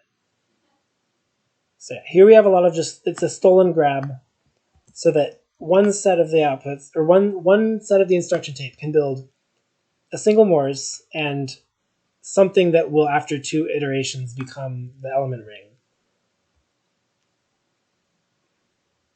And yeah. So we're using conditionals. That's a great start towards instructions. It's still rather expensive at 450 gold, but it manages to cut its instructions in something resembling half by causing a conditional detection, or it's just basically it's using the stolen grab approach to conditionals to prevent them from creating anything every other output. It creates something which loops back on itself and does it again and creates 1 unit of output. So that's a very useful tactic towards instruction solutions. Perhaps not the most elegant demonstration of it, but it certainly is using the principle. And that is the first thing that is very relevant to this category, I would say. It also has to clean up after itself because its conditionals aren't perfect. There is one piece left over if you aren't making the output, and that's bonded into a waste chain. But the added cost of creating a waste chain here is an ARM, 2-track, and 1 bonder, and some instructions. It's not awful. So yeah, this has a metric score, instructions plus cost over 5, of 174.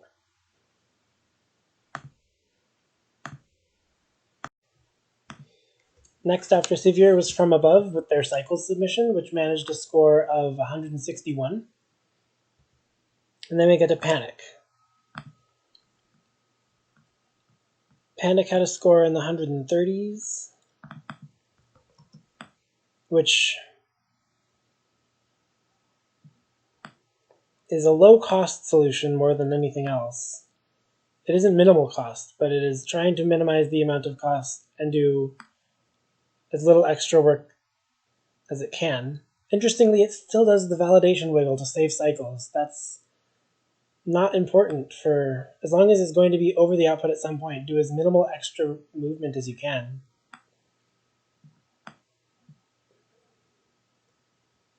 Yeah, I'm not sure if this is the best instruction count that this layout could hope for, mostly because I don't have good intuition for given a layout minimize instructions compared to design something such that the instruction count is likely to be low. I would not have thought a low-cost solution would be the way to win this metric. And I think this is the lowest cost submission of the entire cost over 5 plus instructions. So that is Panic's submission. I think there's not too much to learn about instructions optimization from this solve, but it scores reasonably well with 132 for the metric score. So good job, Panic. Up next is Tweedledee. 49 plus 79, so that is a score of 128.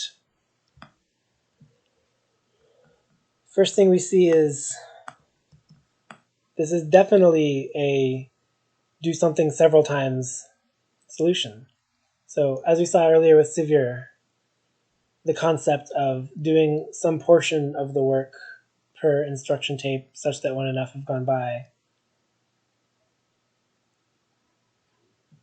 Interesting. What are we looking at here? So ARM5, every instruction loop will spin twice. The combination of grabbing off of this water input with sometimes covering it up with earth leaves there being some way to come out with water, water, earth, water, earth.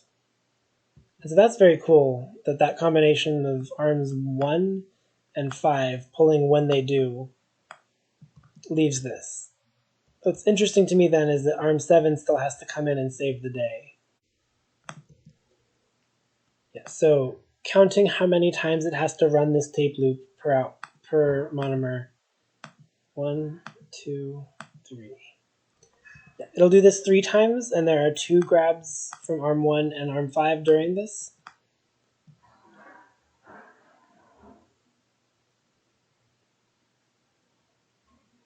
I'm curious, does each grab make a Morse for arm 1?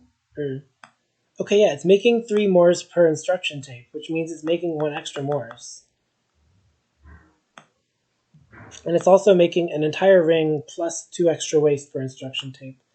So this solution is running 3x through its tape and making quite a bit of waste in the process. Arm 7 exists to carry out waste, and arm 4 exists to carry out the waste. Combination of which, arm 7 specifically, has quite a bit of track. So the added cost to handle the waste in this solution is, fun fact, if you drag things, their cost is removed. So there's 135 gold spent on handling the waste. I like that arm 1 is also able to deliver any vitae that exists directly into this output. That makes things a little simpler. Yeah, so once the C of elements is made, arm 6 is able to basically, it's just a conditional grab effectively, because when arm 6 acts 2 out of the 3 times, there's nothing to grab, and then the 3rd time there is. Arm 3, okay, so the condition here between arm 3 and 4, arm 4 will get the first chance to take things out of the way, which it does for the waste, and then arm 3 will attempt to bond and push deeper onto the bonder in that order. And if it pushed, then arm 8 is able to grab. If it didn't push, arm 8 does nothing. So yeah, this is very good use of conditional logic. It simply loses out a lot on the cost front due to having to add 135, or I didn't remember if I highlighted this bonder or not, but it adds a substantial amount of cost to handle the waste, plus the instructions that are used on ARM 7 and 4, which is 5 plus 6 instructions, so 11 plus 27 or 29. Yeah, this could have scored 30 to 40 higher with a wasteless approach that had otherwise the exact same mechanics, but I think there would be a lot changed about this to make it wasteless. So they took the necessary concessions to handle what they made with waste. Still a very good use of the conditional logic, and 128 for the metric score. They're barely edged out by Matter Monkey with 127. Now, what does Matter Monkey's solution look like?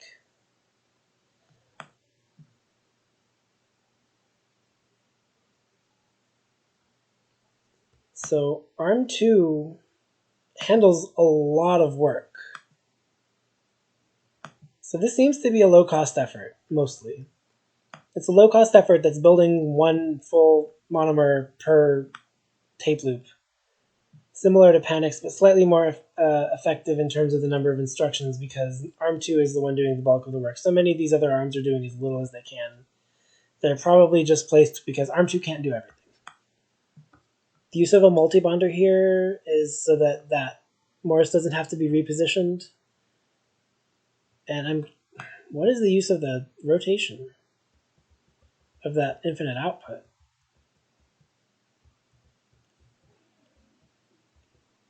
Oh, it's so that you can position it here. Yeah, that makes sense. It's cheaper to rotate pivot than it is to add 2-track and slide along it.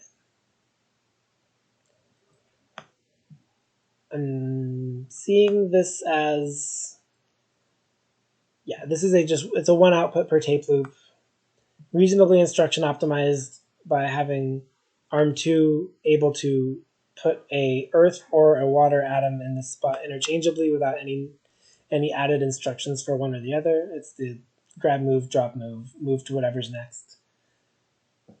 And the ability to run the animismus here is straightforward as well. So I think this is good. This is a good solution. It scores 127. Up next, we have Chickens in the Attic with 125, also slightly ahead of the previous solution. 39 plus 86. 39 is the cost over 5, so they clearly also did a low-cost approach. You can see that there's very few components here.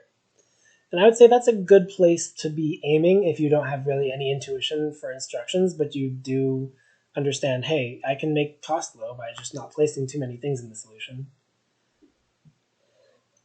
And it does appear that they're able to have every ARM act kind of only when it's important to do so. ARM 2 has a really equivalent path for Earth and for water. ARM 1 is doing what it needs to deliver things to this animismus. So yeah, this is a very straightforward approach, and it's better than the previous ones at 125 for the sum. It's choosing to build the standard monomer of the output. It's building it as it appears in this product's tray, and it's doing it backwards, but that's completely valid as a choice. The solutions after this. So this is at 125 metric points. The next one we look at is 95. There's a large chasm to the top 10. So this is 11th place, and there are 10 more that we will see, and they'll get a lot more innovative than anything we've seen so far. So here is the kind of stopping point for the solutions that seem like, yes, they're a straightforward approach to instruction sum, but there's not that much that you can learn from them. So here we get Brookie. Brookie has a conditional approach. It's building the standard monomer. It's using a single 6-pronged arm and grab, rotate, rotate, drop with a bonder here to make the repeating element part of the C, there's still the leftover water that is not handled by this. And it's adding the water by having ARM4 desync itself every other cycle, or every other loop of the tape. So there are two reasonable ways to multiply the period of a solution. One is with conditional logic, with what we've seen in solutions from Sevier and again from Tweedledee, is that if you have something which grabs only when there's an atom present, that's conditional logic side of things. That can basically extend as far as you want. You can wait until the exact right moment, and then the action that it has been doing this whole time will suddenly have the desired effect. The other way that is only going to work in a periodic sense is to desync the ARM's state itself. We saw that a little bit in Tweedledee's solution, where there was ARMs on track that would advance and only be in the right position in the track on the correct iteration of the solution. Here we have that done with a rotation. So ARM4 here, it'll be either in this position or in this position at the end of each track, at the end of each instruction tape, because it goes through 4 rotates A and then 1 rotate D, which has a net of 180 degrees displacement. Meaning, the first time that it executes, it does nothing. And the second time that it executes, it takes a water, it bonds it to these 2 mores, and it finishes the product.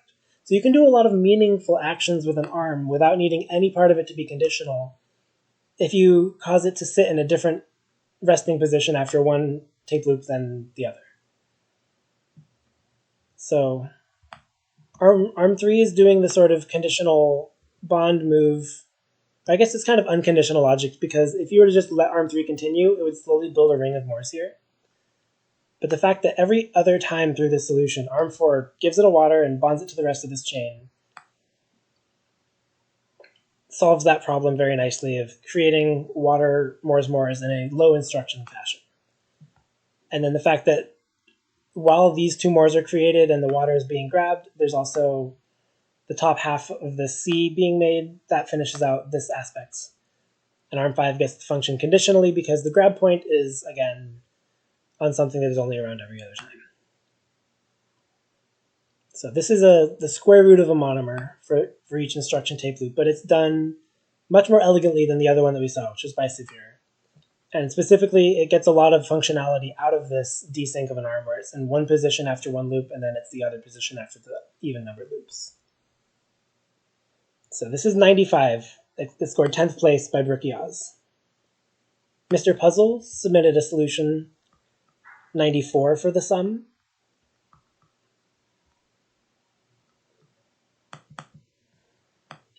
Which was also a conditional solution. We're on our second trip through the instruction tape loop, and now 2 mores have been created.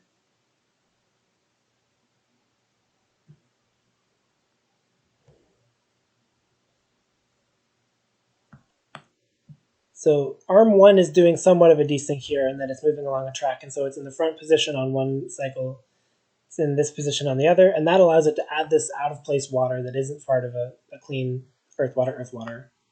It's still building the monomer exactly as it is designed, so there's no extra pieces missing or added. And the input positions allow for water input to be replaced by earth input for ARM2, which is very neat. It also means that ARM4 here can deliver to Vitae by dropping it on this salt instead of by moving a Vitae output here, because ARM3 is a 6-pronged ARM already doing multiple functions. Being able to sort of hijack the already happening functions of a 6-arm is a useful aspect of this as well. But yeah, so at 95, this is another square root of monomer solution. It uses the same ARM desync, and I really like how it replaces the water input for the earth input to achieve some amount of efficiency for ARM2's behavior. So this was Mr. Puzzle's solution, and it's a very good approach to this metric. Up next, we have Shadow Cluster, and this one is the only one to do a particular trick that I had not thought of before. So right away, looking at this, there are 6 arms. You only see instructions for arms 1 and 2 for quite some time. And what the heck is up with that? How are arms 3 through 6 not started until this far deep into the solution? What is going to happen? So, the instruction tape is itself 11 cycles long. During that instruction tape, every second time it executes, a Morse is created. So this conditionally will build a Morse. The condition coming from the fact that arm 1 is only going to have assault here to grab by arm 2 every other time. And so you're building this chain of Morse. Nothing else has started yet. We're still not quite to the beginning of arms 3, 4, 5, 6. So what happens with this chain of Morse? Well, now everything else is beginning. Arm 6 is going to break off 1 Morse. Well, it's going to bond the new Morse to the chain, same as arm 1 and 2 had already been doing. It adds 1 and it removes 2. So add 1, remove 2 allows the same functionality here that adds 1 Morse to the solution to create this entire output without needing to... So it breaks shortly afterwards because there's no longer a way to add new Morse. But you can add 1 Morse every time that this tape loops, so long as the part that adds 1 Morse executes 12 times, while the rest executes only 6. And because this is working in a sort of a buffer, it's producing Morse, but it's always making sure that you can treat this stick as there's a Morse here with maybe something bonded to it. It means you can always add 1, remove 2, so long as you haven't run out of your buffer. So this is producing square root of monomer per time that 3 and 4 are happening, because you can see that this is the same desync. Arm 3 is used to position a water to get that extra... Well, I have to fast forward quite a bit because I started solution over, but once arm 3 starts actually doing things, it positions a water, desyncs, gets back in. So every second time, it'll add the water to make this ring of 5, like you would expect. Arm 5 is just doing the assembly process in as few instructions as it can. It doesn't have any function if... Oh, it's also using a position-based desync. It starts round 2's grab in this null point, so it doesn't do anything on the even-numbered cycles. So everything is well-designed around that square root of a monomer idea, but the very unique aspect here is that it's only creating 1 Morse per cycle, or per tape loop.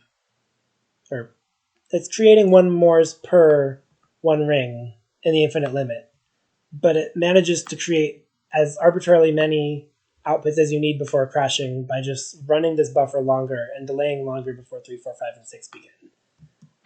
The solution, I thought, was amazing. The GIF that is produced by the solution starts recording when this has 5 out of 6 and ends recording after 6 out of 6, which causes this buffer to shrink by 1. It goes from having 2 atoms left to having only 1 atom left.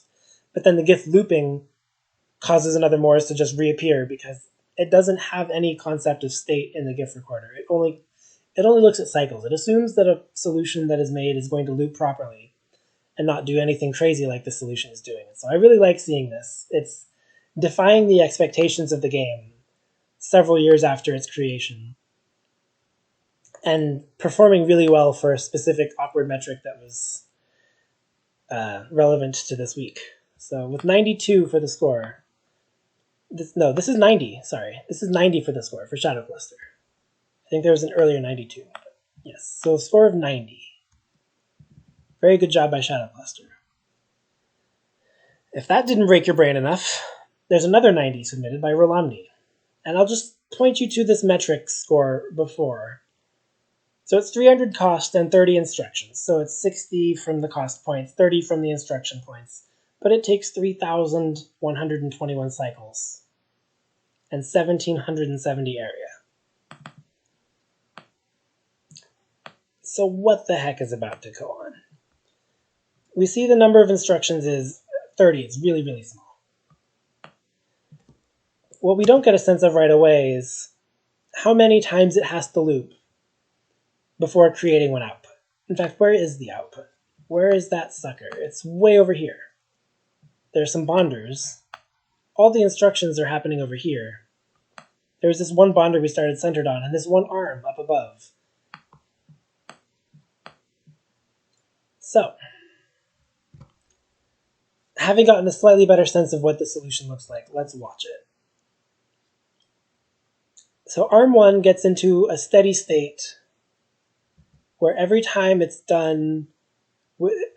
dropped and able for another arm to come by and grab, it has earth, bonded water, earth, water, earth, and then an unbonded water right here. So it's creating this ring, or this sea, and one water. And if it rotates again, it's in the exact same state. That's because the inputs are suppressing the inputs already. The debonded is becoming bonded, and the bonded is becoming debonded. This is a steady state. So it doesn't really matter how long it takes these other arms to get around to their action. When they get to arm 1, assuming it's happened enough times, it'll look like this. Nothing will move beyond this. And so then when the arms actually start acting, arm 3 starts to rotate it away here, arm 2 starts to rotate the water away, and we produce the sea and a single salt. Now this sea is supposed to be paired with 2 mores in the output. So where we saw with Strato Cluster having to solve the problem of, oh, I'm only producing 1 mores, I might as well just front load a lot of mores into a buffer and solve the problem that way. Verlamni is going to make a different choice. So we've made a mores and a vitae, and we made a second sea. And that's only 1 mores, so we clearly have to go again, keep executing this until it's produced a second mores. And we bond that into this. So how does this compare to what we're expecting to build? Well, we have the sea, and the sea is bonded by this water to a pair of mores at this angle. So we aren't creating the monomer as it appears in the products tray, but we're creating the monomer with the mores on the other side. That's entirely valid. That will validate as this output, provided that you can bond this mores to the next version of this water. But what's growing is in the wrong direction. So there's clearly some more tricks up the sleeve here. If this just keeps executing as is, you get 3 C's, and then the 4th one has a pair of mores. 3 C's, and then the 4th one has a pair of mores. And it'll just keep running like that, creating the wrong thing, growing in the wrong direction. That's where arm 7 comes in. So if you keep running until you've made 8 of these C's, both of which have 2 mores. They're 4th and 8th of which have 2 mores. There. That also aligns with when arm 7 starts to do something meaningful. Arm 7's been here just spinning and letting this thing grow towards it. Arm 7 is the perfect example of a conditional execution arm. It's not able to do anything if there's no material placed near it. But as this chain slowly grows, the material is moved towards it.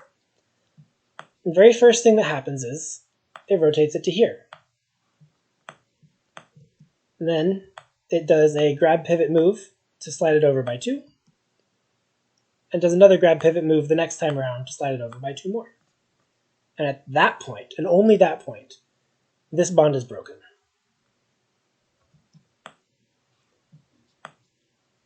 Now you can imagine the next time around, it'll move into this position, and it'll bond here, and then it'll move over by 2. And that'll move over by 2 again, and the bond will be broken, leaving this piece isolated from everything else, not held by any atoms, not held by any arms, and matching the output, eventually. Very, very slowly. And with a tremendous amount of waste formed in the process as well.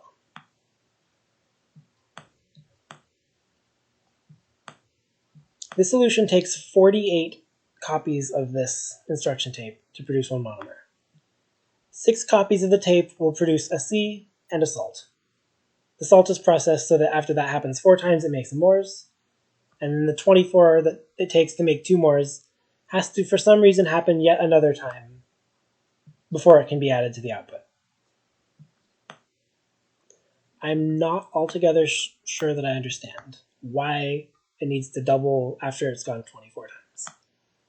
what better way to try than to find out, or find out than to try? So 1, 2, 3, 4. This should make it happen. This should make ARM7's action happen every 24 passes through the tape instead of every 48. This will be gone, and then it would be 1. Stop it. Oh, he has put equilibrium. That's why.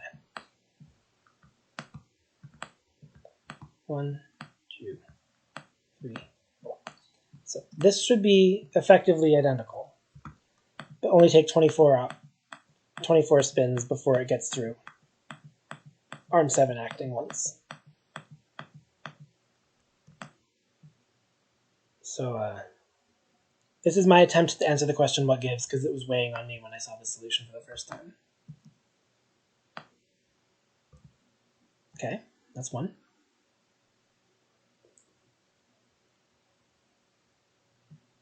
I think I know why. Oh, that's fantastic. Okay. It makes total sense to me now. Right now, nothing is bonded to this at all, and nothing can be bonded to this at all. I would imagine that what we're looking at here resembles an early iteration of his solution before he realized, well, I mean, this doesn't let me move this bit of waste out of the way. I need the waste to be bonded as well. And you can add more machinery to deal with it, but the most effective way to deal with it would be to just double the loop of everything and add a bonder. This adds only 10 gold to the solution, but it nearly doubles the cycle count, nearly doubles the area, and it causes it to take twice as many tape loops per product. But it gets the problem that was identified by what we just saw of, oh, we'll crash into the waste because nothing is attached to it. It solves that problem by adding a single bonder. You grow this brilliant idea twice as long. And that causes there to be a point where the mores are sticking out that you can bond to your waste chain as well. So you have your product chain and your waste chain. The reason you can't just have a product chain is because you need 3 extra rings per pair of mores. And those 3 extra rings on their own don't have any spots on them to bond. But if you make 7 extra rings, one of which has a pair of mores, those pair of mores serve as a bonding point, leading to that 8th ring with the pair of mores being free to safely break off from the rest and add to this output. So this scored 90. It is probably the most innovative thing I've seen as a response to this puzzle. And holy smokes, is this a monster piece. Great job, Rolomni.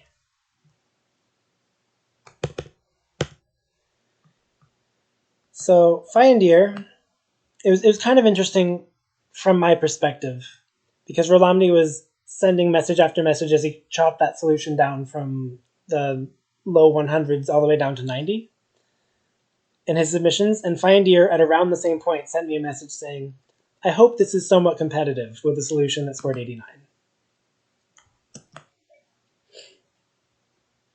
So this is, I believe, a square root of monomer output. So it's only now 2 to the... Oh no, this looks like it's 4 actually. Yeah, okay. This takes 4 loops to make one output. That's very cool.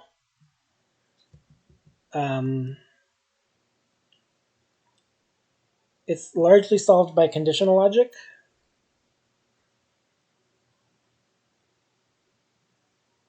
But there's some desyncing happening. So ARM4 acting twice will put an earth here, which allows ARM3's spin back to create the C shape in the proper way.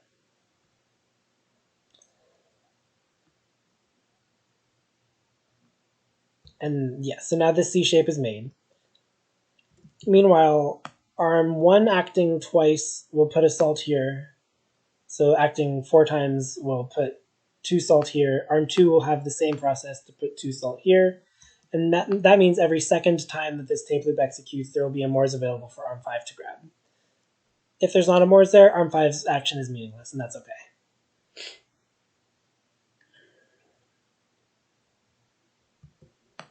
If ARM5 has been... So this is another one of the processes that I think I showed with Brookie's solution. If you were to run this forever, it would just create a ring of mores, because it's building a curved waste chain, effectively. But what it means is that by the time there's something available to it here, ARM6 now is able to do something useful with its grab. All the other times, ARM6 is doing nothing. And this end's grab is on a null point, so that's fine. And the first thing it does with its newly grabbed piece is to take this ring here that has been formed by the slow actions of arms 4 and 3, bond to it to get it out of the way, steal it, make this new monomer. It's still building, this one is building the monomer exactly as it appears in the reagent in the products tray, and bond it to the rest of it and grow the chain. This is a very elegant solution for the fourth root of a monomer. Now, I mentioned these things like you can pick one or the other, and you definitely can, but you have to pick once for the entire solution. And then every single part of this has to find some way to obey that decision you made. So I found the fourth root to be a rather hard one to choose because you can't make any arm desync itself to the fourth root of anything. If you act on any arm 4 times, it will have already hit its same as it started position after 2 of them. That's the only way to get something that looks the same after 4. So you have to be able to break it up into 2 on a desync and then 2 further on like choosing to build half of the product per 2 output tapes. Finder was able to do exactly that. So arms 4 and 3 together build half of this ring for 2 tapes. Arms 2 and 1, arms 1 and 2 together build half of the Morse pair, so 1 Morse per 2 tapes. So this cuts it in half twice, which is, to me, really difficult to do and is done very well here. The total conditional work from ARM6 kind of helps save any work, so no matter how you subdivide the task, if you have something that is completely conditional, like ARM6 in this solution, or ARM7 finders, which is way at the top, that doesn't care how many periods it takes to get its first work. It just does work when there's work in the inbox, effectively. So pure conditional is fine, but to be able to set the pace of the solution with all the other arms, and in this case to a pace of 1 per 4, is a design choice that needs to be before you actually start creating any parts of the solution. And that's what makes instructions as a metric like this, I think, hardest, is the design starts with making a very difficult choice of how many times do I run my instruction tape per output piece. And once you've made that choice, you are building your design around it. If you make a different choice, that necessitates a redesign, and that can be really discouraging for a lot of players. So being willing and able to redesign a choice after having redesign a solution after having made a single choice is a very difficult aspect of this instructions metric. So whoever had the persistence to redesign a solution, major props to you. Up next is Jinyu. Jinyu's solution has a lot of work for ARM1, sufficient to make a single Morse. So Jinyu is making the square root of Jinyu's making the square root of a monomer approach here.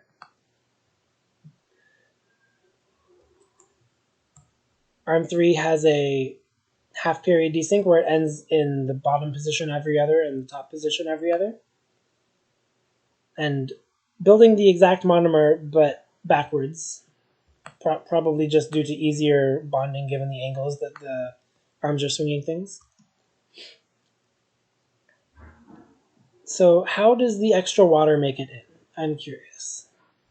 The extra water makes it in on ARM4. Okay, ARM4 exists with a half the time it's at the bottom, half the time it's at the top. If it's at the bottom and it starts its tape, it moves 1 extra water up to here where ARM3 gets to work. So actually, I'm looking at ARM2 and I'm trying to understand.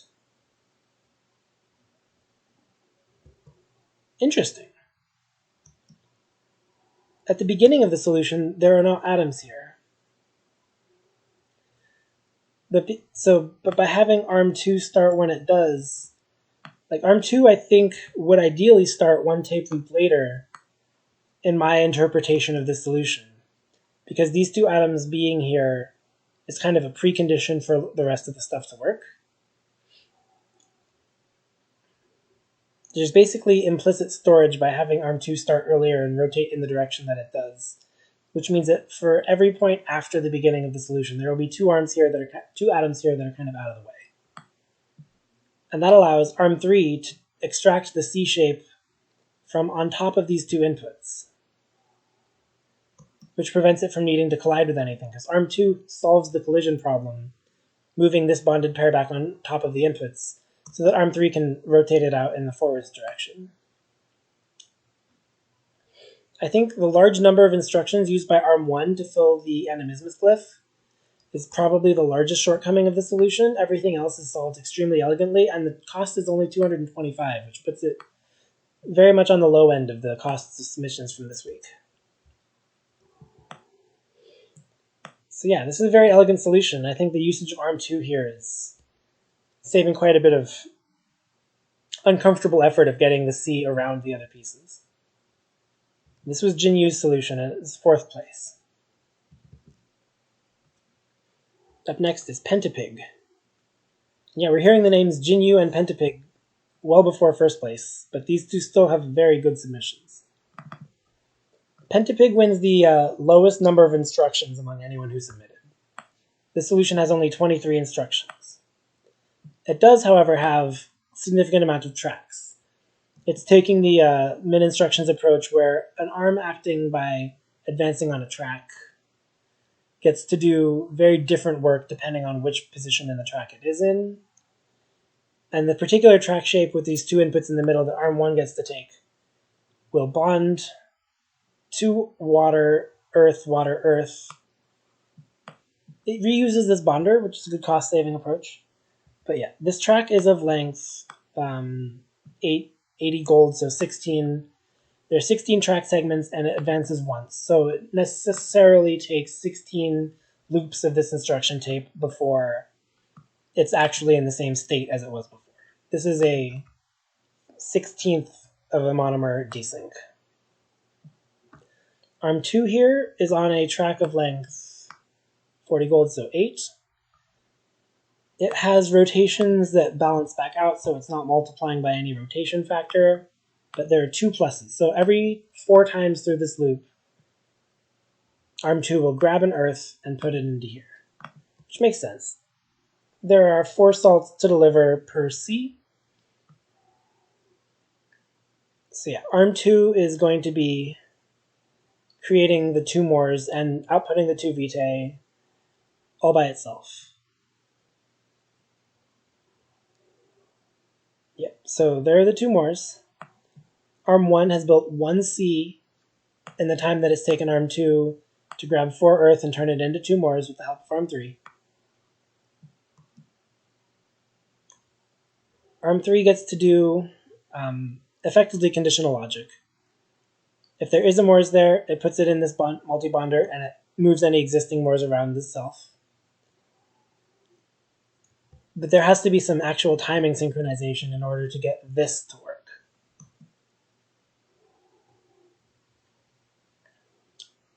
So 3 is conditional, but the fact that it works as well as it does is due to ARM1 having its 1/16th desync and landing in this position at the exact right time.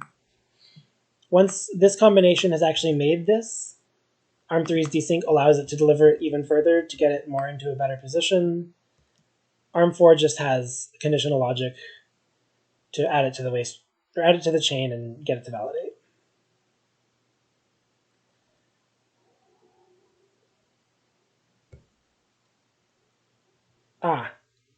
I understand now. Rolomny had said at one point that he was able to shave this track off of Pentapig's solution by using the same trick that he used in his solution, and it took me a second to figure out what that meant. But Rolomny's solution moves the output over by 4 spaces without using any track. That was the really long 48 copies to 1 output 1 that we saw. That's by using a length 2 arm that rotates pivots again on 2 different points in the output such that it is able to have a horizontal translation at both points.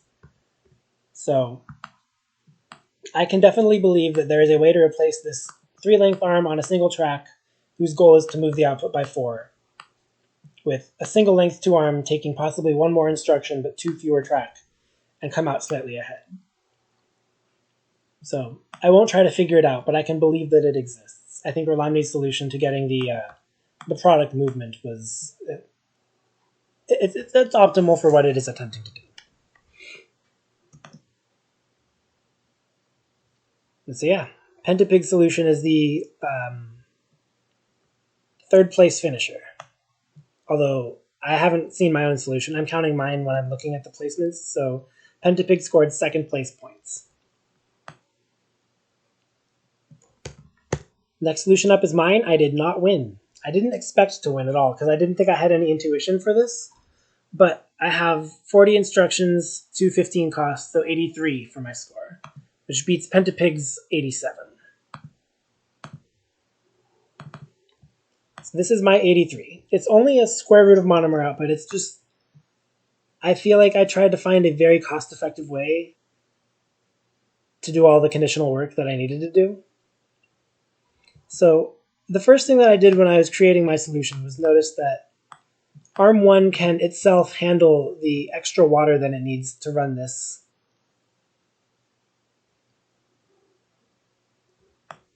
Well, okay, it relies on the earth being stolen, so it doesn't work in isolation. But you can get the two water, the earth, water, earth shape without needing a second arm to participate in moving that water in the first place. It just means that ARM1 has to do an extra rotation. The reason that it doesn't crash when it's actually participating in the solution as a whole is that ARM3 gets that earth out of the way. ARM3 in my solution exists to fill this end of the Moors, and ARM2 has some conditional logic to do regarding whether or not the Moors pair is in place or not. If the Moors, as right here, is ready, then it means it's bonded to the rest of the monomer, kind of like as a contract that I agreed upon. But if it's not, ARM2 will grab the Moors again and put it into this bonder so that the next one will be ready. This also works really nicely with the fact that it resets very quickly to the position where it started the tape loop, so I don't have to spend a lot of cycles resetting. Or not even cycles, but instructions specifically. And then ARM4 does conditional grabs on this point right here, which will be filled every other time by this growing ring. And then I use two arms instead of one. Like I was saying previously, Rolami has found this elegant way to use a single arm to move this as far as it needs to move. But I felt like looking at my options, adding another arm and giving it 4 instructions was the most effective way for me to keep this score of instructions plus cost over 5 low. So this is my 83, but it builds the regular monomer. There's still some tricks it's not pulling. I can imagine that the community can come up with something better than this. And I should mention that the tiebreaker for instructions plus cost over 5 was the instruction number. So mine had 40 instructions. The winner was also 83, but with 39 instructions and 220 cost. The winner was Brother Mojo. It bears a lot of resemblance to mine in the sense that ARM3 is doing C creation. It's building the square root of a monomer. But the one trick that it pulls that mine doesn't is to build this as its repeating unit. This is the only solution of all of the categories to choose to split between the two water. There's this regular earth, water, and people always viewed the extra water as a challenge and how to get it to be a part of this. But Brother Mojo's solution is the only one that chooses to make the water part of the Morris trio on this side of it. Brookie's, to Brookie's credit, also chose to put the water alongside the Morris, but placed this whole trio on this side of the monomer so that it was creating what looked like in the products tray. I think the products tray leads people to break it up in a very specific way, which is very relevant for something like cycles or area where you want to fill the products tray without spilling over, but is not as relevant to instructions where your main goal is getting it finished without extra complexity. So how does this repeating unit make this solution easier? Well, you already can see that the water, which is grabbed out here by ARM2, by the way, ARM2 uses the finish each loop halfway off desync. That water is able to sit on this bonder immediately.